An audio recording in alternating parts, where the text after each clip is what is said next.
ಆತ್ಮೀಯ ಸ್ನೇಹಿತರೆ, ತಮಗೆ ನಮಸ್ಕಾರ. ನಾನು JS ಸೋಮನಾಳ್. JSS ಸ್ಪರ್ಧಾ ಕೆರಿಯರ್ ಅಕಾಡೆಮಿ ಯೂಟ್ಯೂಬ್ ಚಾನಲ್ ತಮಗೆ ಸ್ವಾಗತ ಸುಸ್ವಾಗತ. ಇವತ್ತಿನ ಅವಧಿಯಲ್ಲಿ ಶಿಕ್ಷಕರ ಅರ್ಹತಾ ಪರೀಕ್ಷೆಗೆ ಹಾಗೂ GPA star, HS star, PA star ಪರೀಕ್ಷೆಗೆ ಅನುಕೂಲ ಆಗುವಂತೆ 2015ರ ನೋಡ್ರಿ 2015ರ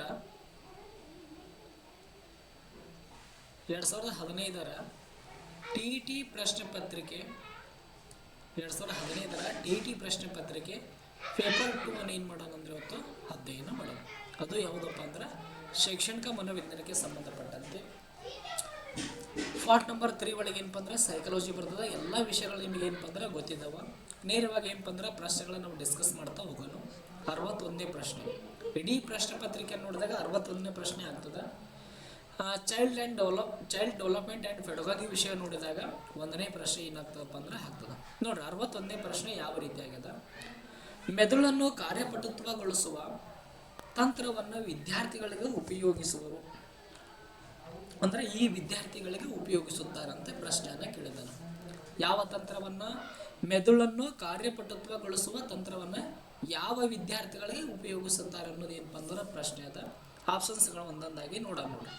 1ನೇ ಆಪ್ಷನ್ ನೋಡ್ರಿ ಏನಿದೆ, ಮಂದಗತಿಯಲ್ಲಿ ಕಲಿಯೋರು. 2ನೇ ಆಪ್ಷನ್ ಸೃಜನಶೀಲ ಮಕ್ಕಳು. 3ನೇ ಆಪ್ಷನ್ ಮಾನಸಿಕ ಸವಾಲುಳ್ಳ ಮಕ್ಕಳು. 4ನೇ ಆಪ್ಷನ್ ಶೈಕ್ಷಣಿಕವಾಗಿ ಹಿಂದುಳಿದ ಮಕ್ಕಳು. ಇದಕ್ಕೆ ರೈಟ್ ಆನ್ಸರ್ ಬಂದು ಏನಾಗ್ತದಪ್ಪ ಅಂದ್ರೆ ಸೃಜನಶೀಲ ಮಕ್ಕಳಿಗೆ ಏನಪ್ಪ ಅಂದ್ರೆ ಮೆದುಳನ್ನು ಕಾರ್ಯಪಟುತ್ವಗೊಳಿಸುವ ತಂತ್ರವನ್ನು ಬಳಕೆ ಮಾಡ್ತಾರೆ. ಯಾವ ತಂತ್ರವನ್ನು ಬಳಕೆ ಮಾಡ್ತಾರೆ? ಮೆದುಳನ್ನು ಕಾರ್ಯಪಟುತ್ವಗೊಳಿಸುವ ತಂತ್ರವನ್ನು ಯಾವ ಮಕ್ಕಳಿಗೆ ಬಳಕೆ ಮಾಡ್ತಾರೆ? ಅದನ್ನು ಸೃಜನಶೀಲ ಮಕ್ಕಳಿಗಾಗಿ ಏನು ಮಾಡ್ತಾರಪ್ಪ ಅಂದರೆ ಈ ತಂತ್ರವನ್ನು ಬಳಕೆ ಮಾಡ್ತಾರೆ. ಈ ಮೆದುಳನ್ನು ಕಾರ್ಯಪಟುತ್ವಗೊಳಿಸುವ ತಂತ್ರವನ್ನು ರೂಪಿಸಿದವರು ಯಾರು ಅಂದ್ರೆ ಅಲೆಕ್ಸ್, ನೋಡ್ರೆ ಇಂಪಾರ್ಟೆಂಟ್, ಅಲೆಕ್ಸ್ ಆಸ್ಬರ್ನ್ ಅಂತ ಬರ್ತಾರೆ. ಯಾರು ಬರ್ತಾರ? ಅಲೆಕ್ಸ್ ಆಸ್ಬರ್ನ್ ಅನ್ನೋ ಒಬ್ಬ ವ್ಯಕ್ತಿ ಏನು ಮಾಡ್ತಾನಪ್ಪ ಅಂದ್ರೆ ಈ ತಂತ್ರವನ್ನು ಏನು ಮಾಡ್ತಾನಪ್ಪ ಅಂದ್ರೆ ಇದನ್ನ ಅಭಿವೃದ್ಧಿಯನ್ನು ಪಡಿಸ್ತಾನೆ. ಈ ಮೊದಲು ಇದನ್ನು ಎಲ್ಲಿ ಬಳಕೆ ಮಾಡ್ತಾರಪ್ಪ ಅಂದ್ರೆ ಕೈಗಾರಿಕಾ ಕ್ಷೇತ್ರದಲ್ಲಿ. ಈ ಮೆದುಳನ್ನು ಕಾರ್ಯಪಟುತ್ವಗೊಳಿಸುವ ತಂತ್ರವನ್ನು ಮೊದಲಿಗೆ ಎಲ್ಲಿ ಬಳಕೆ ಮಾಡ್ತಿದ್ರು ಅಂದ್ರೆ ಕೈಗಾರಿಕಾ ಕ್ಷೇತ್ರದಲ್ಲಿ ಇದನ್ನ ಬಳಕೆ ಮಾಡ್ತಿದ್ರು. ಇದಕ್ಕೆ ಇನ್ನೊಂದು ಹೆಸರಿದೆ. ಆ ಹೆಸರು ಅಂದ್ರೆ ಮೆದುಳನ್ನು ಕಾರ್ಯಪಟುತ್ವಗೊಳಿಸುವ ತಂತ್ರಕ್ಕೆ ಇನ್ನೊಂದು ಹೆಸರು ಏನಿದೆಯಪ್ಪ ಅಂದ್ರೆ ಬುದ್ಧಿಮಂತನ ಪರೀಕ್ಷೆ ಅಂತಲೂ ಕರೀತಾರೆ ಇದಕ್ಕೆ, ಅಥವಾ ಬುದ್ಧಿಮಂತನ ತಂತ್ರ ಅಂತಲೇ ಏನಪ್ಪ ಅಂದ್ರೆ ಇದನ್ನ ಕರೀತಾರೆ. ಬುದ್ಧಿಮಂತನ ಯಾವ ಮಂಥನ? ಬುದ್ಧಿಮಂಥನ ತತ್ವವನ್ನು ಯಾವ ವಿದ್ಯಾರ್ಥಿಗಳು ಬಳಕೆ ಮಾಡ್ತಾರೆ ಅಂತ ಕೇಳಿದಾಗ ಸೃಜನಶೀಲ ಮಕ್ಕಳಿಗೆ ನಾವು ಏನಪ್ಪ ಅಂದ್ರೆ ಬಳಕೆ ಮಾಡ್ತಾರೆ. ಹಾಗಾದ್ರೆ ಸೃಜನಶೀಲತೆ ಅಂದ್ರೆ ಏನು ನೋಡ್ರಿ. ಸೃಜನಶೀಲತೆ ಅಂದ್ರೆ ಏನಪ್ಪ ಅಂದ್ರೆ ತಮ್ಮ ಹಿಂದಿನ ಅನುಭವಗಳ ಆಧಾರದ ಮೇಲೆ ಹೊಸದಾದ ವಿಷಯವನ್ನು ಸೃಷ್ಟಿ ಮಾಡೋದು ಇದೆಲ್ಲ, ಇದನ್ನೇ ನಾವು ಏನಪ್ಪ ಅಂದ್ರೆ ಸೃಜನಶೀಲ ಅಂತೀವಿ. ಈ ಪ್ರಪಂಚದಲ್ಲಿ ಇಲ್ಲದಿರುವಂಥ ವಸ್ತುಗಳನ್ನು, ಕಲ್ಪನೆಗಳನ್ನು ಸೃಷ್ಟಿ ಮಾಡೋದು ಇದೇ ಏನಪ್ಪ ಅಂದ್ರೆ ಸೃಜನಶೀಲ. ಏನಾದರೂ ಹೊಸದನ್ನು ಕಂಡುಹಿಡಿಯುವುದು ಇದು ಏನಪ್ಪ ಅಂದ್ರೆ ಸೃಜನಶೀಲ.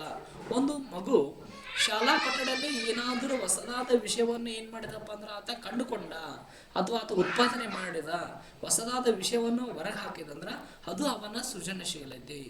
ಈ ಸೃಜನಶೀಲತೆ ಅತಿ ಹೆಚ್ಚು ಯಾರಲ್ಲಿ ಇರ್ತದಪ್ಪ ಅಂದ್ರೆ ಕವಿಗಳಲ್ಲಿ ಇರ್ತದ, ವಿಜ್ಞಾನಿಗಳಲ್ಲಿ ಇರ್ತದ. ಇಂಥಲ್ಲಿ ಏನಪ್ಪ ಅಂದ್ರೆ ಬಹಳಷ್ಟು ವಿಷಯಗಳಂದ್ರೆ ಸೃಜನಶೀಲತೆ ಯಾರಲ್ಲಿ ಕಂಡು ಬರ್ತದೆ? ಕವಿಗಳಲ್ಲಿ, ವಿಜ್ಞಾನಿಗಳಲ್ಲಿ, ಹೊಸ ಹೊಸ ಕ್ಷೇತ್ರದಲ್ಲಿ ಏನು ತೊಡಗಿಕೊಂಡಿರ್ತಾರಲ್ಲ ಅಂಥವ್ರಲ್ಲಿ ಏನಾಗುತ್ತಪ್ಪ ಅಂದ್ರೆ ಸೃಜನಶೀಲತೆ ಅತಿ ಹೆಚ್ಚಾಗಿ ಏನಪ್ಪ ಅಂದ್ರೆ ಕಂಡು ಬರ್ತದೆ. ಇನ್ನು ಮಂದಗತಿಯಲ್ಲಿ ಕಲಿಯೋರು, ಇವ್ರಿಗೆ ಏನಂತಾರಪ್ಪ ಅಂದ್ರೆ ಸ್ಲೋ ಲರ್ನರ್ಸ್ ಅಂತ ಕರಿತೀವಿ. ಒಂದು ವಿಷಯನ ಇವರು ಕಲಿಯುವುದಕ್ಕೆ ಏನಪ್ಪ ಅಂದ್ರೆ ಎಲಿಜಿಬಲ್ ಆಗಿರ್ತಾರ, ಆ ವಿಷಯವನ್ನು ಕಲಿಯುವಂಥ ಸಾಮರ್ಥ್ಯ ಹೊಂದಿರ್ತಾರ. ಆದರೆ ಸಾಮಾನ್ಯ ವಿದ್ಯಾರ್ಥಿಗಳಿಗಿಂತ ಕಡಿಮೆ ಏನಪ್ಪ ಅಂದ್ರೆ ಸಮಯ ಅಂದ್ರೆ ಕಡಿಮೆ ಇದ್ರೊಳಗೆ ಏನಪ್ಪ ಅಂದ್ರೆ ವಿಷಯಗಳನ್ನ ಏನಪ್ಪ ಅಂದ್ರೆ ಕಲಿತಾ ಇರ್ತಾರ. ಅಂದ್ರೆ ಇವರು ಕಡಿಮೆ ವಿಷಯವನ್ನು ಕಲಿಯುವುದಕ್ಕೆ ಹೆಚ್ಚು ಸಮಯವನ್ನು ಏನು ಮಾಡ್ತಾರಪ್ಪ ಅಂದ್ರೆ ತೆಗೆದುಕೊಳ್ಳುತ್ತದೆ. ಅಂತ ವಿದ್ಯಾರ್ಥಿಗಳನ್ನ ಏನಂತ ಕರಿತಾರೆ ಅಂದ್ರೆ ಮಂದಗತಿಯಲ್ಲಿ ಕಲಿಯುವ ವಿದ್ಯಾರ್ಥಿಗಳು ಅಥವಾ ಸ್ಲೋ ಲರ್ನರ್ಸ್ ಅಂತ ಏನಪ್ಪ ಅಂದ್ರೆ ನಾವು ಕರಿತೀವಿ. ಇನ್ನು ಮಾನಸಿಕ ಸವಾಲುಳ್ಳ ಮಕ್ಕಳಂದ್ರೆ ಯಾರು ನೋಡ್ರಿ. ಮಾನಸಿಕ ಸವಾಲುಳ್ಳ ಮಕ್ಕಳಂದ್ರೆ ತಮ್ಮ ನಿತ್ಯ ಕರ್ಮ ಕಾರ್ಯಗಳನ್ನು ಮಾಡಿಕೊಳ್ಳಲು ಸಾಧ್ಯವಾಗದಿರುವಂಥ ಮಕ್ಕಳನ್ನು ನಾವೇನಪ್ಪ ಅಂದ್ರೆ ಮಾನಸಿಕ ಸವಾಲುಳ್ಳ ಮಕ್ಕಳಂತೀವಿ. ಏನ್ರಿ ತಮ್ಮ ಕೆಲಸವನ್ನು ತಾವೇ ಮಾಡಿಕೊಳ್ಳಲಾಗದಂಥ ಕೆಲಸಗಳೇನ್ರಿ? ಅವರ ಊಟ ಆಗಿರ್ಬೋದು, ಅವರ ಜಳಕ ಆಗಿರ್ಬೋದು, ಇಂಥ ತಮ್ಮ ಕೆಲಸವನ್ನು ತಾವೇ ಮಾಡಿಕೊಳ್ಳಲ್ಲ ಅಂಥ ಮಕ್ಕಳನ್ನು ಮಾನಸಿಕ ಸವಾಲುಳ್ಳ ಮಕ್ಕಳು ಅಂತ ಕರಿತೀವಿ. ಇವರು ಬುದ್ಧಿಶಕ್ತಿ ಸೂಚ್ಯಂಕ ಏನಾಗಿರ್ತದೆ 70ಕ್ಕಿಂತ ಕಡಿಮೆ ಇರ್ತದೆ. ಒಂದೊಂದು ಪುಸ್ತಕದ ಒಂದೊಂದು ರೀತಿ ಬೇರೆ ಕೊಟ್ಟಿದ್ದಾನೆ. ಮತ್ತು ಮಾನಸಿಕ ಸವಾಲುಳ್ಳ ಮಕ್ಕಳೊಳಗ ನ್ಯೂನ್ಯತೆ ಉಳ್ಳ ಮಕ್ಕಳು ಬರ್ತಾರ, ತರಬೇತಿ ಪಡೆಯಬಲ್ಲ ಮಕ್ಕಳು ಬರ್ತಾರ, ಅದು ಬೇರೆ ಬೇರೆ ಆಗಿದೆ. ಒಟ್ಟಾರೆಯಾಗಿ ಮಾನಸಿಕ ಸವಾಲುಳ್ಳ ಮಕ್ಕಳಂದ್ರೆ ಏನಪ್ಪಾ ಅಂದ್ರೆ ತಮ್ಮ ಕೆಲಸ ಕಾರ್ಯಗಳನ್ನು ತಾವೇ ಮಾಡಿಕೊಳ್ಳದೆ ಇನ್ನೊಬ್ಬರ ಸಹಾಯದಿಂದ ಏನು ಕೆಲಸ ಕಾರ್ಯಗಳನ್ನು ಮಾಡಿಸ್ಕೊಳ್ತಾರಲ್ಲ ಅಂಥ ಮಕ್ಕಳನ್ನು ಮಾನಸಿಕ ಸವಾಲುಳ್ಳ ಮಕ್ಕಳು ಅಂತ ಕರಿತೀವಿ. ಆಲ್ಮೋಸ್ಟ್ ಅಲ್ಲಿ ಇವ್ರು ಏನಾಗಿಲ್ಲ ಬುದ್ಧಿಮಾಂದ್ಯ ಮಕ್ಕಳೇ ಏನಪ್ಪ ಅಂದ್ರೆ ಆಗಿರ್ತಾರೆ.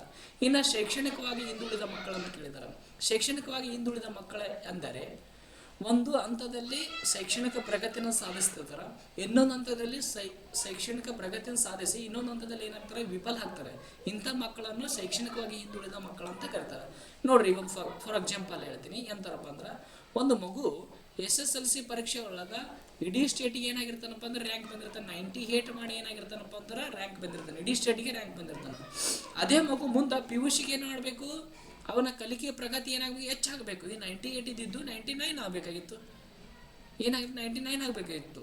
ಆದ್ರೆ ಆಗಾಗೋದಿಲ್ಲ. ಆ PUC ಒಳಗೆ ಏನು ಮಾಡ್ತಾನಪ್ಪ ಅಂದ್ರೆ ಮಗು ಒಂದು 70% ಏನು ಮಾಡ್ತಾನಪ್ಪ ಅಂದ್ರೆ ರಿಸಲ್ಟನ್ನು ಆತ ಏನು ಮಾಡ್ತಾನ ತೆಗಿತಾನೆ. ಇದು ಏನಪ್ಪ ಅಂದ್ರೆ ಶೈಕ್ಷಣಿಕವಾಗಿ ಹಿಂದುಳುವಿಕೆ ಅಂತ ಏನಪ್ಪ ಅಂದ್ರೆ ಕರೀತಾರ. ಈ ಕಾನ್ಸೆಪ್ಟ್ ಅರ್ಥ ಆಯ್ತಾ? ನೋಡ್ರಿ, ಇನ್ನೇನು ಹೇಳ್ತೀನಿ, ಮೆದುಳನ್ನು ಕಾರ್ಯಪಟುತ್ವಗೊಳಿಸುವ ತಂತ್ರನ ಎಂತ ಯಾವ ಮಕ್ಕಳಿಗೆ ಬಳಕೆ ಮಾಡ್ತಾರಪ್ಪ ಅಂದ್ರೆ ಸೃಜನಶೀಲ ಮಕ್ಕಳಿಗೆ ಬಳಕೆ ಮಾಡ್ತಾರೆ. ಇದನ್ನ ಯಾರು ರೂಪಿಸಿದ್ರಂದ್ರೆ ಅಲೆಕ್ಸ್ ಆಸ್ಬರ್ನ್ ಅವ್ರು ಏನು ಮಾಡ್ತಾರಪ್ಪ ಅಂದ್ರೆ ಇದನ್ನ ರೂಪಿಸ್ತಾರ. ಇನ್ನು 62ನೇ ಪ್ರಶ್ನೆ ನೋಡ್ರಿ, ಕಲಿಕೆಯಲ್ಲಿ ಹಿಂದುಳುವಿಕೆಯು ಈ ಕೆಳಗಿನ ಒಂದನ್ನು ಬಿಟ್ಟು ಯಾವುದರಿಂದಲಾದರೂ ಉಂಟಾಗಬಹುದು ಅಂತ ಕೇಳಿದಾನೆ. ಒಂದನ್ನು ಬಿಟ್ಟು ಉಳಿದ ಎಲ್ಲ 4 ಆಪ್ಷನ್ಸ್ಗಳು ಏನು ಕೊಟ್ಟಿದ್ದಾನಲ್ಲ, ಆ 4 ಆಪ್ಷನ್ಸ್ಗಳಲ್ಲಿ ಒಂದನ್ನು ಬಿಟ್ಟು ಉಳಿದ ಎಲ್ಲದರಿಂದ ಕಲಿಕೆ ಏನಾಗ್ತದಪ್ಪ ಅಂದ್ರೆ ಇಂದು ಉಳಿದಕ್ಕೆ ಕಾರಣ ಆಗ್ತದೆ. ಹಾಗಾಗಿ ಪ್ರಶ್ನೆ ಪತ್ರಿಕೆಯನ್ನು ಓದುತ್ತಿರುವಾಗ ನೀವು ಕ್ವಶನ್ಸ್ಗಳು ತುಂಬ ಕೇರ್ಫುಲ್ ಆಗಿ ಏನಪ್ಪ ಅಂದ್ರೆ ಅಂಡರ್ಸ್ಟ್ಯಾಂಡ್ ಮಾಡ್ಕೊಂಡು ಓದಬೇಕಾಗ್ತದೆ. ಇಲ್ಲೇನು ಕೇಳಿದನ್ನ ನೇರವಾಗಿ ಏನು ಕೇಳ್ತಂದ್ರೆ ಕಲಿಕೆಗೆ ಹಿಂದುಳಿಯೋದಕ್ಕೆ ಕಾರಣ ಯಾವುದಲ್ಲ ಅಂತ ಕೇಳಿದ್ರೆ ನಡೀತಿತ್ತು. ಆದ್ರೆ ಅದು ಒಂದನ್ನು ಬಿಟ್ಟು ಅಂತ ಹೇಳಿದಾನ. ಅದು ಒಂದೇ, ಇದು ಒಂದೇ. ನೋಡ್ರಿ, ಎಲ್ಲ ಆಪ್ಷನ್ಸ್ಗಳು ಏನದ ನೋಡ್ರಿ. ಶಿಕ್ಷಕರ ಬೋಧನಾ ರೀತಿಯಿಂದ, ಹೌದು, ಶಿಕ್ಷಕರ ಬೋಧನಾ ರೀತಿಯಿಂದ ಮಕ್ಕಳ ಕಲಿಕೆಯಲ್ಲಿ ಏನು ಮಾಡ್ಬೋದಪ್ಪ ಅಂದ್ರೆ ಹಿಂದುಳಿಬೋದು. ಇದು ಕಲಿಕೆಯಲ್ಲಿ ಹಿಂದುಳಿದಕ್ಕೆ ಏನಾಗ್ತದಪ್ಪ ಅಂದ್ರೆ ಕಾರಣವಾಗ್ತದೆ. ಯಾವ ರೀತಿಯಾಗ ಶಿಕ್ಷಕ ಉತ್ತಮ ರೀತಿಯಲ್ಲಿ ಮಕ್ಕಳಿಗೆ ಬೋಧನೆ ಮಾಡಿದ್ದಾದಲ್ಲಿ ಮಕ್ಕಳ ಕಲಿಕೆಯಲ್ಲಿ ಪ್ರಗತಿ ಸಾಧಿಸ್ತಾರೆ. ಒಂದು ವೇಳೆ ಶಿಕ್ಷಕ ಸರಿಯಾಗಿ ಮಕ್ಕಳಿಗೆ ಬೋಧನೆ ಮಾಡದಿದ್ದಲ್ಲಿ ಮಕ್ಕಳು ಆಟೋಮೆಟಿಕ್ ಆಗಿ ಏನು ಮಾಡ್ತಾರೆ, ಕಲಿಕೆಯಲ್ಲಿ ಹಿಂದುಳಿತಾರೆ. ಹಾಗಾಗಿ ಇದು ಕಾರಣ ಆಗ್ತದಲ್ಲ. ಹಾಗಾಗಿ ಇದು ಏನಾಗಂಗಿಲ್ಲಪ್ಪ ಅಂದ್ರೆ ರೈಟ್ ಆನ್ಸರ್ ಆಗಲ್ಲ. ಇನ್ನು ಮಂದ ಬುದ್ಧಿಯಿಂದ ಕೂಡಿದಂಥ ಮಕ್ಕಳು ಇದ್ದಾರೆ. ಹೌದು, ಒಂದು ಮಗು ಮಂದ ಬುದ್ಧಿಯಿಂದ ಕೂಡಿತಂದ್ರೆ ಅದು ಯಾವುದೇ ಕಾರಣಕ್ಕೂ ಕಲಿಕೆಯಲ್ಲಿ ಮುಂದುವರಿಯೋದಕ್ಕೆ ಸಾಧ್ಯವಿಲ್ಲ. ಒಂದು ವೇಳೆ ವರೆದರೂ ಸಹ ಆತ ನಿಧಾನವಾಗಿ ಹೋಗ್ತಾನ, ಅದು ಜಾಸ್ತಿ ಸಮಯವನ್ನು ತೆಗೆದುಕೊಳ್ತಾನ. ಇದು ಸಹ ಏನಾಗ್ತದಪ್ಪ ಅಂದ್ರೆ ಕಲಿಕೆಗೆ ಹಿಂದುಳಿಯಲು ಸಾಧ್ಯವಾಗ್ತದ. ಇನ್ನು 3ನೇ ಆಪ್ಷನ್ ನೋಡ್ರಿ, ಪ್ರಸವ ಪೂರ್ವ ಹಂತದಲ್ಲಿ ಮದ್ಯಪಾನ ಮಾಡೋದ್ರಿಂದ. ಇದನ್ನ ಲಾಸ್ಟಿಗೆ ಏನಪ್ಪ ಅಂದ್ರೆ ಡಿಸ್ಕಷನ್ ಮಾಡೋಣ. 4ನೇ ಆಪ್ಷನ್ಸ್ ಶಿಶಾವಸ್ಥೆಯಲ್ಲಿನ ಮಾನಸಿಕ ಕಾಯಿಲೆಯಿಂದ. ಹೌದು, ಮಗು ಒಂದು ವೇಳೆ ಯಾವುದಾದರೂ ಮಾನಸಿಕ ಕಾಯಿಲೆಗಳನ್ನು ಹೊಂದಿದ್ರೂ ಸಹ ಏನಾಗ್ತದಪ್ಪ ಅಂದ್ರೆ ಕಲಿಕೆಯಲ್ಲಿ ಏನಾಗ್ತದೆ ಅಂದ್ರೆ ಹಿಂದುಳಿತದ. ಎಲ್ಲಿ ಉಳಿತದ? ಕಲಿಕೆಯಲ್ಲಿ ಹಿಂದುಳಿತದ. ಹಾಗಾಗಿ 62ನೇ ಪ್ರಶ್ನೆಗೆ ರೈಟ್ ಆನ್ಸರ್ ಯಾವುದಾಗ್ತದೆ ಅಂದ್ರೆ 3ನೇ ಆಪ್ಷನ್, ಪ್ರಸವ ಪೂರ್ವ ಹಂತದಲ್ಲಿ ಮದ್ಯಪಾನ ಮಾಡುವುದರಿಂದ. ನೋಡ್ರಿ, ಒಬ್ಬ ತಾಯಿ ಪ್ರಸವ ಪೂರ್ವದ ಹಂತದಲ್ಲಿ ಮದ್ಯಪಾನ ಧೂಮಪಾನ ಮಾಡುವುದರಿಂದ ಮಗುವಿನ ಕಲಿಕೆಗೆ ಅಷ್ಟೊಂದು ಏನಾಗಂಗಿಲ್ಲಪ್ಪ ಅಂದ್ರೆ ಪರಿಣಾಮ ಬೀರಲ್ಲ. ಆದ್ರೆ ಯಾವ ವಿಷಯದ ಮೇಲೆ ಇದು ಪರಿಣಾಮ ಬೀರ್ತದಂದ್ರೆ ಆರೋಗ್ಯದ ಮೇಲೆ ಪರಿಣಾಮ ಬೀರ್ಬೋದು. ಯಾವುದ್ರ ಮೇಲೆ ಪರಿಣಾಮ ಬೀರ್ಬೋದು?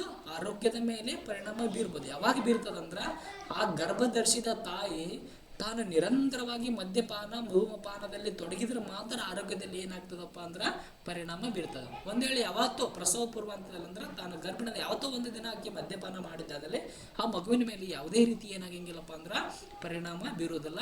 ಹಾಗಾಗಿ 62ನೇ ಪ್ರಶ್ನೆಗೆ ರೈಟ್ ಆನ್ಸರ್ ಯಾವುದಾಗ್ತದಪ್ಪ ಅಂದ್ರೆ 3ನೇ ಆಪ್ಷನ್ ರೈಟ್ ಆನ್ಸರ್ ಆಗ್ತದ. ನೆಕ್ಸ್ಟ್ ನೋಡ್ರಿ, 63ನೇ ಪ್ರಶ್ನೆ, ಸುಮಂತನು ಆಟದ ಸಾಮಾನುಗಳನ್ನು ಒಡೆದು ಅದರಲ್ಲಿರುವ ಭಾಗಗಳನ್ನು ತಿಳಿಯಲು ಬಿಚ್ಚುತ್ತಾನೆ, ನೀವು ಏನು ಮಾಡುವಿರಿ ಅಂತ ಕೇಳಿದಾನ ಪ್ರಶ್ನೆ. 1ನೇ ಆಪ್ಷನ್ ನೋಡ್ರಿ, ಅವನ ಕುತೂಹಲವನ್ನು ಪ್ರೋತ್ಸಾಹಿಸಿ ಅವನ ಶಕ್ತಿಯನ್ನು ಉದಾತ್ತೀಕರಿಸುವಿರಿ.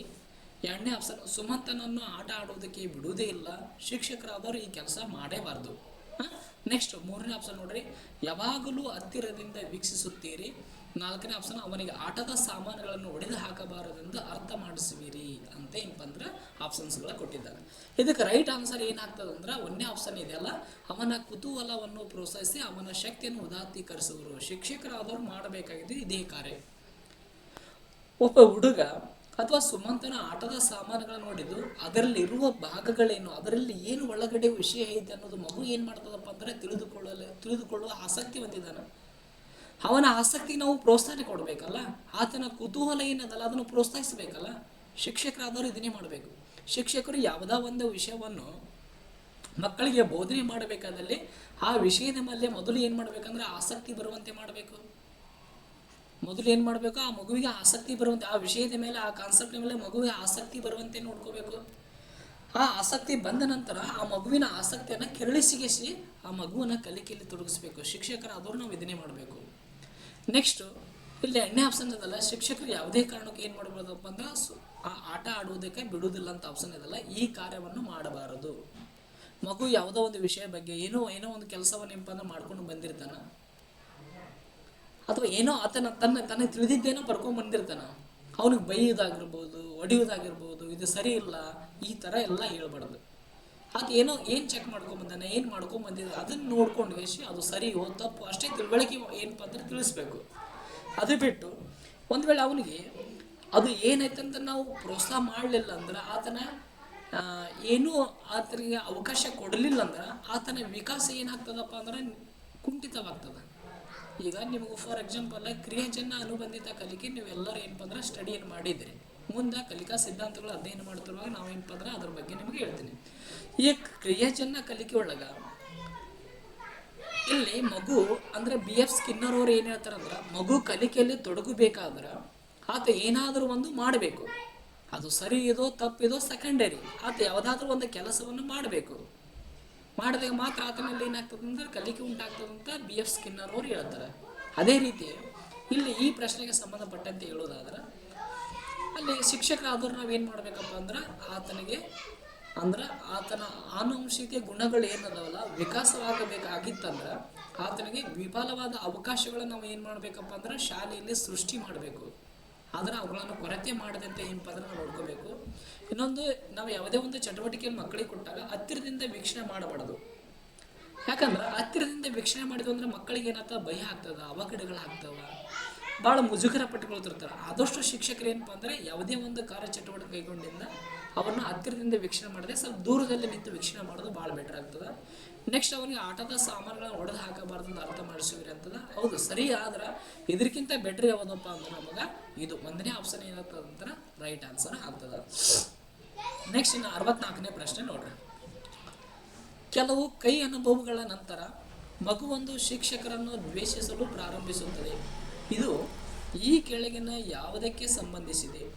1ನೇ ಆಪ್ಷನ್ ಜ್ಞಾನಾತ್ಮಕ ವರ್ತನೆ, 2ನೇ ಆಪ್ಷನ್ ಕ್ರಿಯಾಜನ್ಯ ವರ್ತನೆ, 3ನೇ ಆಪ್ಷನ್ ಭಾವನಾತ್ಮಕ ವರ್ತನೆ, 4ನೇ ಆಪ್ಷನ್ ಪ್ರತಿಪಾಲನಾತ್ಮಕ ವರ್ತನೆ. ಇದಕ್ಕೆ ರೈಟ್ ಆನ್ಸರ್ ಬಂದು ಏನಪ್ಪ ಅಂದ್ರೆ ಕ್ರಿಯಾಜನ್ಯ ವರ್ತನೆ ಅಂತ ಬರ್ತದೆ. ನೋಡ್ರಿ, ಈ 64ನೇ ಪ್ರಶ್ನೆ ಒಳಗೆ ಏನಿದೆಪ್ಪ ಅಂದ್ರೆ ಒಬ್ಬ ವಿದ್ಯಾರ್ಥಿ ಶಿಕ್ಷಕರ ಕೈ ಅನುಭವಗಳನ್ನು ಅನುಭವಿಸಿದ ನಂತರ ಶಿಕ್ಷಕರನ್ನು ದ್ವೇಷಿಸಲು ಪ್ರಾರಂಭಿಸ್ತದೆ. ಇದು ಏನಪ್ಪ ಅಂದರೆ ಕ್ರಿಯಾಜನ್ಯ ವರ್ತನೆ. ಯಾಕೆ ಸರ ಇದು ಕ್ರಿಯಾಜನ್ಯ ವರ್ತನೆ ಅಂತ ನೀವು ಕೇಳಬಹುದು. ಯಾಕನ್ನೋದು ನೋಡ್ರಿ, ಒಂದು ಜೀವಿಯು ತನ್ನ ಪರಿಸರದ ಮೇಲೆ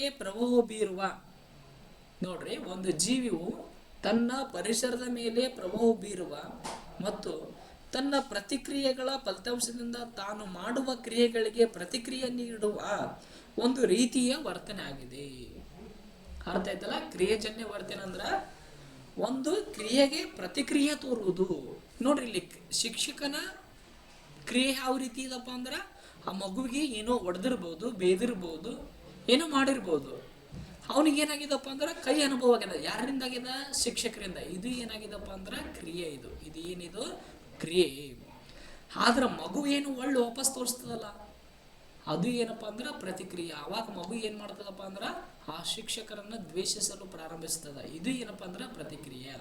ಇದೇ ಏನು ಹೇಳ್ತದಪ್ಪ ಅಂದ್ರೆ ಕ್ರಿಯಾಜನ್ಯ ವರ್ತನೆ. ಒಂದು ಜೀವಿಯು ತನ್ನ ಪರಿಸರದ ಮೇಲೆ ಅಥವಾ ತನ್ನ ಮೇಲೆ ಯಾವ ರೀತಿಯಾಗಿ ಪ್ರಭಾವ ಬೀರ್ತದಲ್ಲ ಯಾವ ರೀತಿ ಕ್ರಿಯೆಗಳು ಉಂಟಾಗ್ತಾವಲ್ಲ ಆ ಕ್ರಿಯೆ ಇನ್ನೊಂದು ಕ್ರಿಯೆ ಏನಪ್ಪ ಅಂದ್ರೆ ಅದಕ್ಕೆ ಪ್ರತಿಕ್ರಿಯೆ ನೀಡೋದು, ಇದು ಏನಪ್ಪ ಅಂದ್ರೆ ಕ್ರಿಯೆಜನ್ಯ ವರ್ತನೆ. ಕೆಲವೊಬ್ರು ಹೇಳ್ಬೋದು ಕೋಪ. ನೋಡ್ರಿ, ಒಂದು ಮಗು ಶಿಕ್ಷಕರನ್ನು ಯಾಕೆ ದ್ವೇಷ ಮಾಡಾಕುಂತದಪ್ಪ ಅಂದ್ರೆ ಅವನಲ್ಲಿ ಕೋಪ ಬಂದದ ಶಿಕ್ಷಕರ ಬಗ್ಗೆ. ಇದು ಭಾವನಾತ್ಮಕ ವರ್ತನೆ ಬರುವುದಿಲ್ಲೇನ್ರಿ ಅಂತ ಕೇಳ್ಬೋದು ನೀವು. ಇಲ್ಲ, ಬರೋದಿಲ್ಲ. ಇದು ಕೋಪ ಏನೋ ಬರ್ತದ, ಇದು ಭಾವನಾತ್ಮಕ ವರ್ತನೆ ಒಳಗೆ ಬರ್ತದ. ಆದ್ರೆ ಇಲ್ಲಿ 64ನೇ ಪ್ರಶ್ನೆಗೆ ಬಹಳ ಸೂಟೇಬಲ್ ಆನ್ಸರ್ ಯಾವ್ದಾಗ್ತದಪ್ಪ ಅಂದ್ರೆ ಕ್ರಿಯೆಜನ್ಯ ವರ್ತನೆಯನ್ನ ಆಗ್ತದ. ಈ ಕ್ರಿಯೆಜನ್ಯ ವರ್ತನೆ ಈ ಸಿದ್ಧಾಂತವನ್ನು ಅಂದ್ರೆ ಕ್ರಿಯೆಜನ್ಯ ಅನುಬಂಧಿತ ಕಲಿಕಾ ಸಿದ್ಧಾಂತವನ್ನು ಯಾರು ಮಂಡಿಸಿದಾರಪ್ಪ ಅಂದ್ರೆ BF ಸ್ಕಿನ್ನರ್ ಅವರು. ಯಾರು ಮಂಡಿಸ್ತಾರೆ ಇದನ್ನ? BF ಸ್ಕಿನ್ನರ್ ಅವ್ರು ಏನಪ್ಪ ಅಂದ್ರೆ ಕ್ರಿಯೆಜನ್ಯ ಅನುಬಂಧನ ಕಲಿಕಾ ಸಿದ್ಧಾಂತವನ್ನು ಏನಪ್ಪ ಅಂದ್ರೆ ಮಂಡಿಸ್ತಾರ.